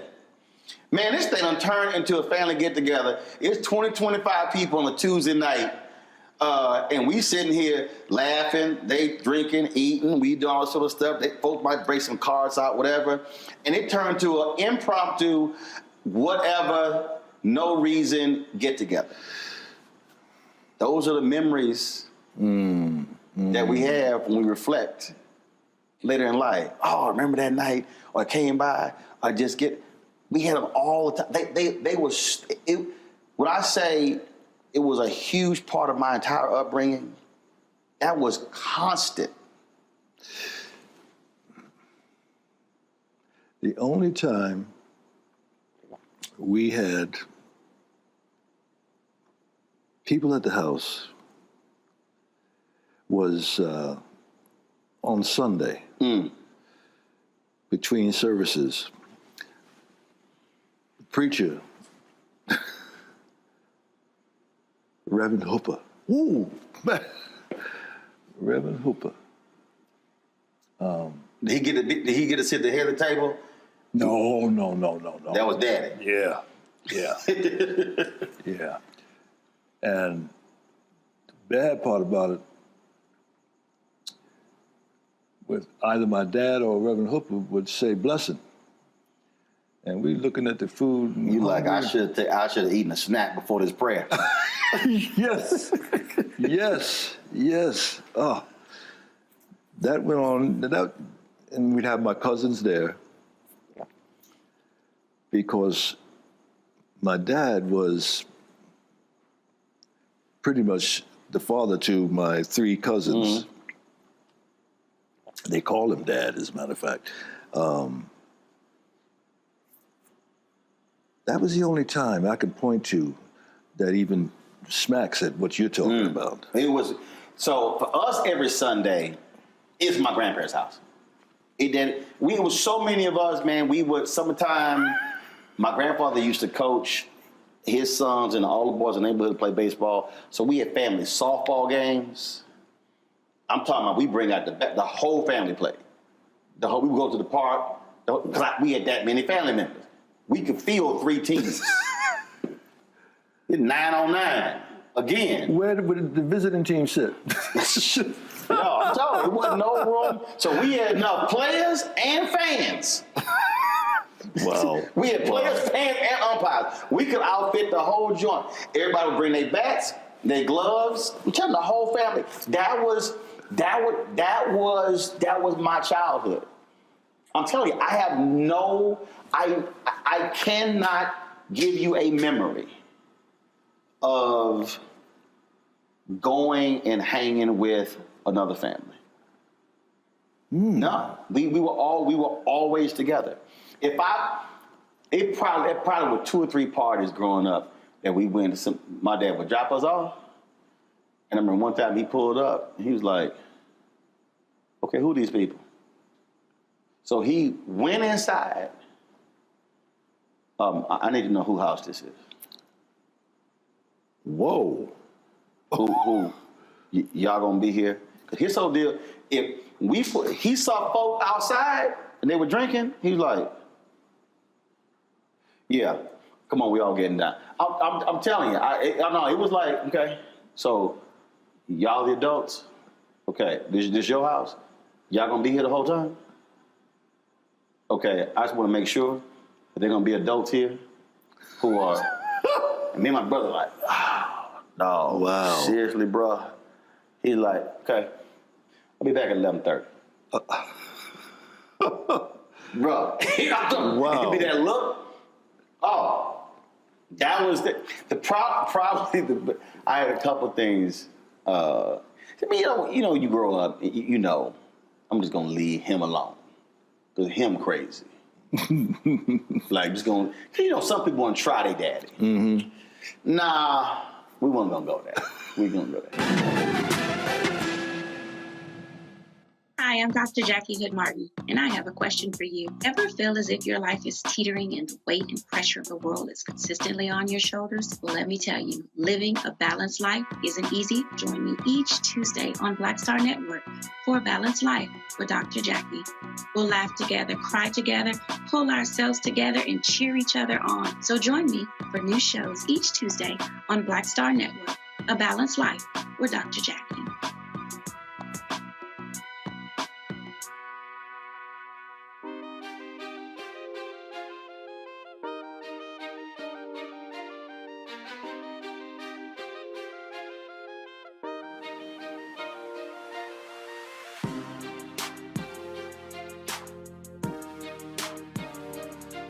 We were grocery shopping with my mom and my dad. And it was a Walgreens next door. So I was coming back. I hear these two white men say, let's go get that nigga. Said what? Let's go get that nigga. And I hear it very clearly. I was like, oh shit. I run to the store. So I run to the store. I tell my dad's like, let's go. Now mind you, my dad was not a hothead, wasn't getting into fights, but if you mess with his family, like, let's go. Mom was like, Reginald, what you doing? Woman!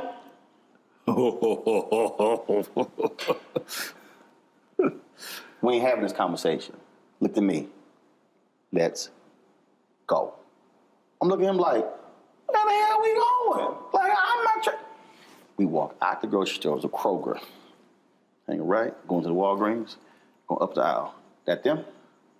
No, they ain't them. Next, is that them? No.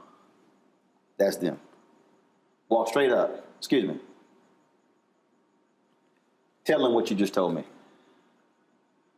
I'm like, And then I tell a story. No, sir, no. We we're not talking about your son. No, we were just, that was another guy we speak. He was like, so you two had nothing to say to my son. I'm just checking. Yeah, have a good day. That's when I was like, this Negro crazy. I am not going to be trying him at April. That's straight up what happened. Richard is not the craziest thing. We went to go visit my grandmother for Kansas City. And my grandmother left when he was a child, when he was a newborn, because she was being physically abused by his dad. So my dad was born in 1947. He did not meet his mother until 1980. And he was looking for her his whole life. Finally found her. Very emotional when she called. So she first came to visit. So high school seniors, this is 1987. So 86, this is November 86. So we're going to Kansas City. And I worked at Steak and Ale, only to make enough money to buy my class ring, my high school class ring. So I told them I can't work Thanksgiving. Like, well, you got to work. I said, look, we got a family trip. My dad's like, damn that job. He said, Steak and Ale, that's slave in hell. You are not staying home. Because first of all, he like, you ain't staying home and we gone. You come to I'm going to Kansas City. So I came back with no job. They said, you fired. All right.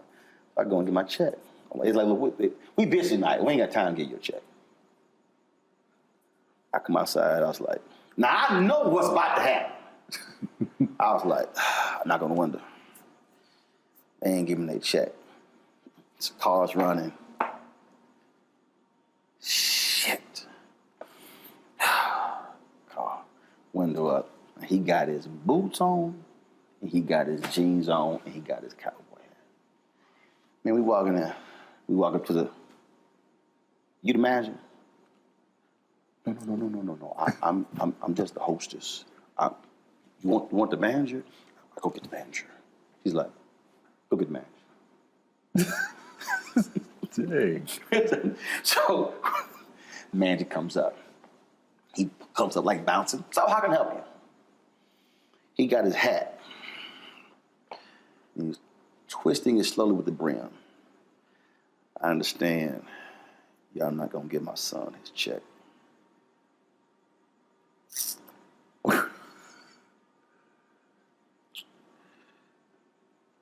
I'm here for his check.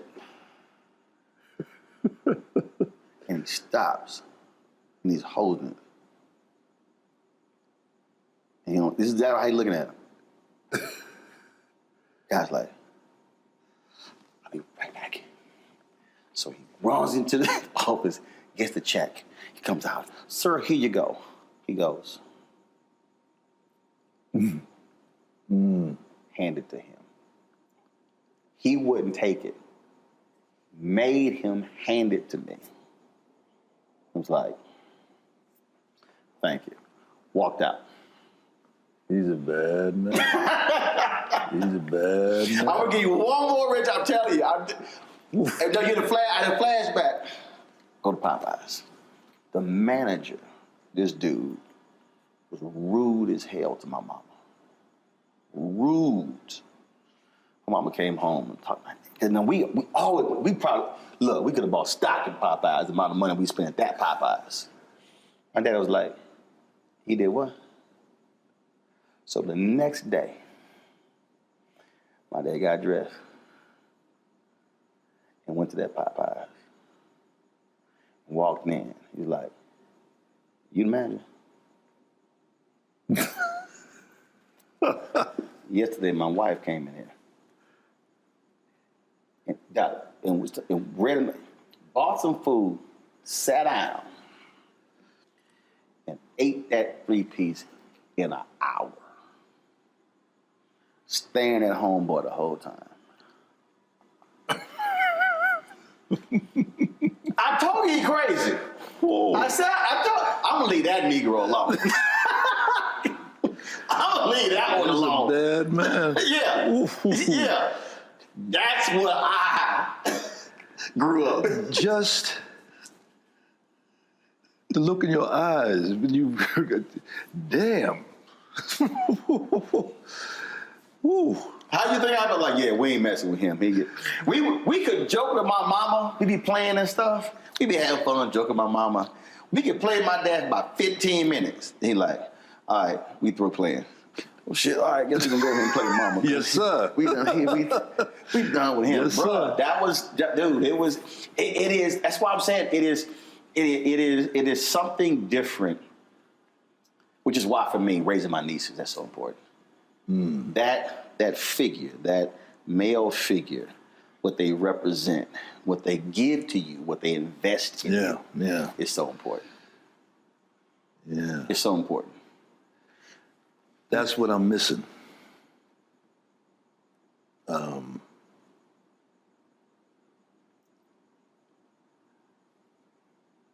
I'm too soft. That's the bottom line. If they didn't, if that happened to I'm gonna get a call, and it ain't gonna go well. You can't call. You said your dad 2 days afterwards. Nah. Birthday's at 12:01. If my ass does not call between 12:01 a.m. and 11:59 p.m., that will not be waiting 24, 48 hours. You gonna hear. Matter of fact, I'm here the week before. You coming home? Wow. Oh yeah. Because his mother left when he was newborn. Dad was murdered when he was 9 by his second wife. So family is huge for my dad. And so then with my mother, all the family being all around, family is huge for us. It is huge. It's huge. And nothing gets in the way. And that all emanates from him. Both of them. But really for him, because of what he didn't have. Yeah. I totally get that. And so for my mom, absolutely, her brothers, her sisters, and then because we didn't spend a lot of time around my dad's brothers and sisters. Nearly our entire life was all around my mom's brothers and sisters. My grandmother had a catering business. I was 7 years old. I was 7. We were catering weddings, all this stuff. So we spent so much time around them. It was but it's just just the value of what that means. The power of family. And it's never too late. See, I don't. You said they don't call. Don't matter what happened before. Seriously. If I'm you, the moment this interview is over, I'm gonna call one. I'm gonna say call the other on the three-way, and you call the other on the three-way. I don't give any excuses. We'll force it to happen. No, we getting together. Oh, I ain't got no money. You ain't got to pay. But you getting together with family. Because time is finite. They got kids? Yeah, I've got 2 grands from my younger of the first marriage. How often you see them? I haven't seen my grandkids. Well, one came out here last year before the pandemic. Right. And I haven't seen my youngest daughter, and she lives in Venice. Oh, hell no. You got an address? No. See? I'll be at the house. I would. Oh, I don't question. Richard, I'm not questioning. I'll be like, yo, you got her address? Text it to me. Then I'll show up at the house. Hey, girl. It's a whole different deal. You know how the cousin got mad at me? Because she's like, you slapped your mama on the butt? I'm like, yeah. I come home like, what up, woman? You got to be lying. No, I do. Oh, my goodness. No, I am straight up. Because guess what? I saw my grandfather slap my grandma on the butt. I saw my daddy slap my mom on the butt. I did the exact same thing to my wife. I come home, hey, woman.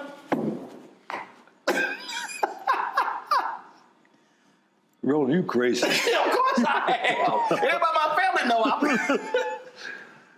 It's all love. If I didn't do that, she probably think I was sick. She's like, boy, you crazy. I'll give her a noogie. I haven't heard that word yet. I do.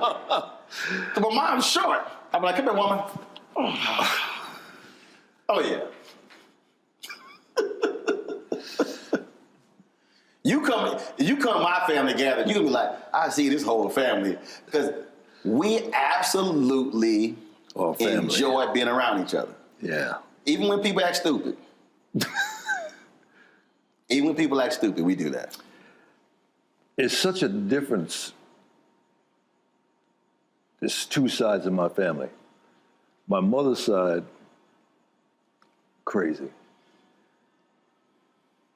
My dad's side, they're all preachers. Right. Very religious. But I enjoyed being around my mother's family. I mean, because y'all had fun. Johnny B. He claimed, I don't know if it's true or not, that he played guitar with Basie back in the day. They're all World War II veterans. My Uncle Elmo, Johnny B. And my grandmother had 10 children. She outlived all but 1.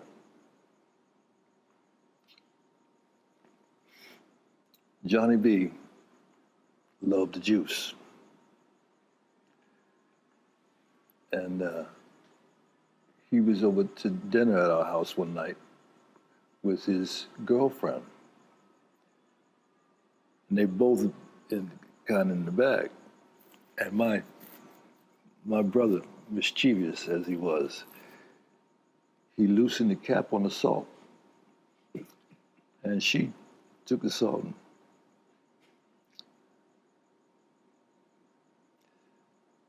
and Johnny B, that's the way he laughed. Oh, I forgot to add that she was a big woman. Tree, you know why I love her? Because there's so much of her.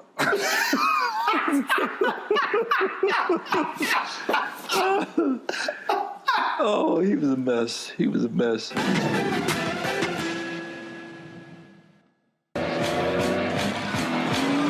all impacted by the culture, whether we know it or not. Politics, music, and entertainment is a huge part of our lives, and we're going to talk about it every day, right here on The Culture, with me, Faraji Muhammad, only on the Black Star Network.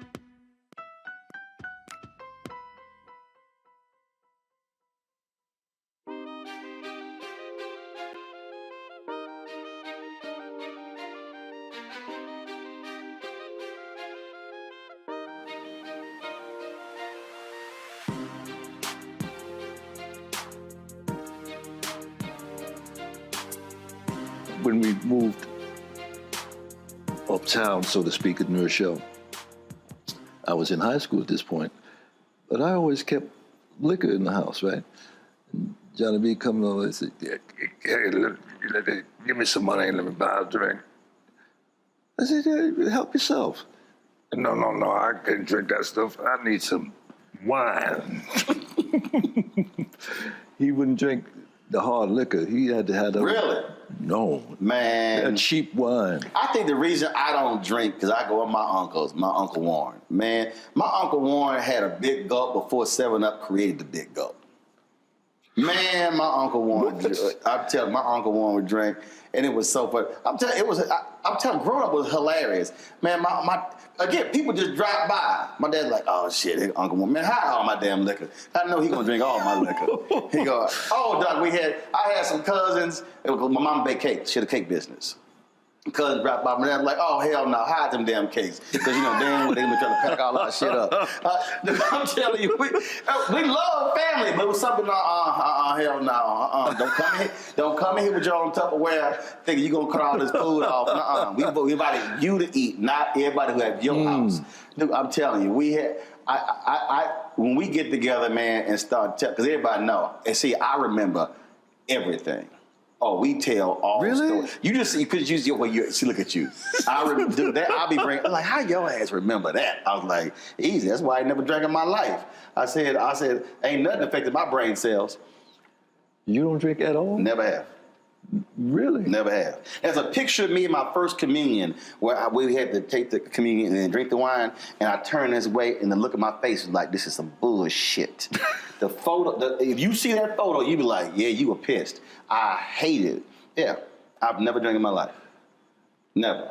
So they use actual wine? Yeah. Yeah, I was ticked. I've never desired. My dad tried to give me some non-alcoholic beer. I said no. I was like, nah. Him and my brother, they sit there, get the glasses, they drink. I'm like, y'all, look, people give me so much liquor. Man, my dad loves to visit. He come in, he like, oh, you got the good stuff. And I got like bottles of champagne. I got, he and my mama love visiting. They be drinking champagne every day. Because people give me so much. I don't know why people give me alcohol. I'm like, give me some Pro V1s. Okay, I play golf. I can't do a damn thing with this alcohol. Oh, my dad, my brother love people handing me alcohol. Because it goes right to them. I don't do nothing with it. I don't do nothing with it. See, I can see and talk to you, Richard, all day. I'm talking about this crap. I got to ask you this question here. We had the grape juice. I mean, not grape juice. Yeah, grape juice. Right. No, the dead wine. Dead wine. No. Catholics believe in alcohol.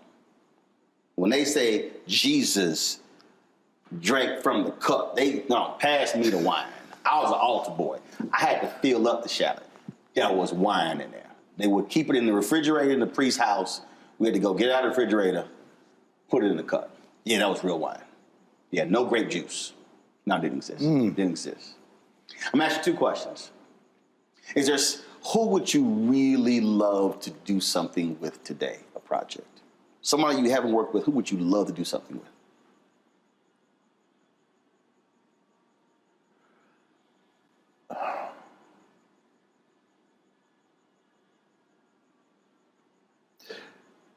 Actor, director, doesn't matter who it is. Black, white, doesn't matter. Interestingly enough, tomorrow I have my first meeting with Jane Fonda. Two OGs. Yeah.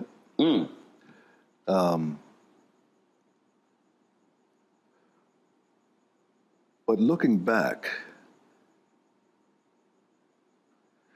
most of the people are not even here anymore.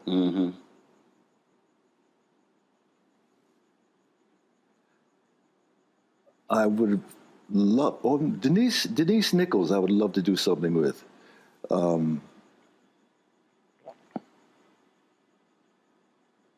This movie that's out right now, I haven't seen it, The Harder They Fall. All the characters, there's a character in there, Jim Beckworth, who discovered Beckworth Pass up in Sierra Nevada. I've always wanted to do that character. And I was so excited to hear that he is one of the characters in The Harder They Fall. Now, you know, Glenn, he said when I asked him this question, he said to do an authentic Western. And he said he's working on it. Give your boy a shout. Give your boy a shout. Yeah. Yeah. He's working. He is one of my heroes. I mean, there's nothing he can't do.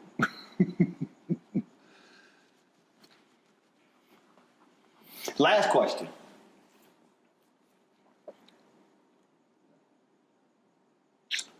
A 100 years from now. 100 years from now. Young person. Is coming across YouTube. They're streaming something. They might see you in Shaft. They might see you on Rock. They might see you Lincoln Heights. They might see you in anything.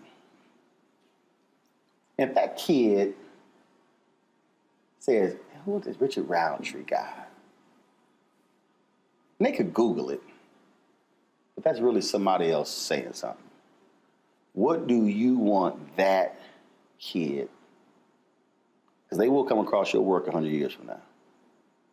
What do you want that person to know who Richard Roundtree was?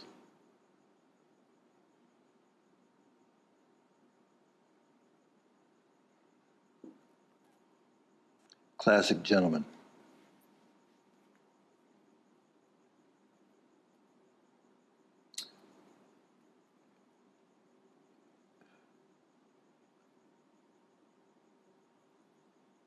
The people that I most admire have those two attributes: class and an excellent gentleman.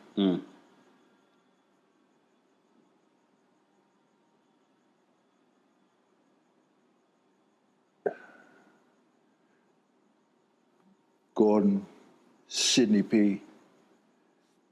There's a innate classiness that you immediately hone in on. I'd be proud of that if I had a piece of that. Absolutely. Well, I've been wanting to do this for a long time. We've talked about it. I'm glad that we got a love chance. sneaking up on you when you... Do you remember that? Yes. I remember that. It was a red carpet. I remember the Icon Man when we had a conversation about, and I had to give y'all this actually happened. I had to give you some advice. Remember, there was a woman you were interested in, but you were a wee bit. You said she was intimidating, and I said, Richard, is she all that? You were like, yes. I said, go for that. Oh, I remember. That was in Atlanta. It was Icon Man here in L.A. Remember that dinner? They had us all at the different tables, and they grouped us, and then they said, okay, now it's conversation time. Oh. And then we were talking about, and I was like, hold up. You Shap. I said, he was like, nah, but no, this is a strong sister. It was a really interesting conversation. And so we were going, I was like, Richard, go for that, Richard. Paula Kemp. I don't know. I ain't never met her. But I was like, go for it. Yeah. Yeah. There are times when you feel very confident, and there are times that you're squirmish. And that was one of those times. I don't know about that. No, I can envision you being squirmish. No, because I'm going to tell you why. There were things, when you talked about doing the opposite of when you see something. There were opportunities that were presented to my parents growing up that for whatever reason, they were afraid to go after. And I said, that will not happen to me. Mm. I literally said, that will not happen. And I was like, what are you doing? There were people who wanted my dad to run for city council in Houston. My dad was like, my parents didn't go to college. We didn't like we had money. Parents never made more than $50,000 combined. But they were so committed to civic duty and purpose that people saw that and it was authentic and they said, you should run. For whatever reason, chose not to. When I was a kid, I was 13, 14, and I saw it and I was like, that will not happen. And my dad introduced me in this church and he's like, I don't know where my son gets it from. I'm like, I get it from my parents. But I decided then, if I want something, I am going after it. And I will be relentless. I'll be fair, I'll be decent, I'll be respectable, but I will be relentless in getting it. Somehow I get that from you. Somehow. Been that way since I was a teen. Been that way since I was a teen. That's what drives me. My brother, great chatting with you. Thank you. And you know, I love your work. It's always good chatting with you. Absolutely. Always. Thank you, brother. Yes, Appreciate sir. it. Appreciate it.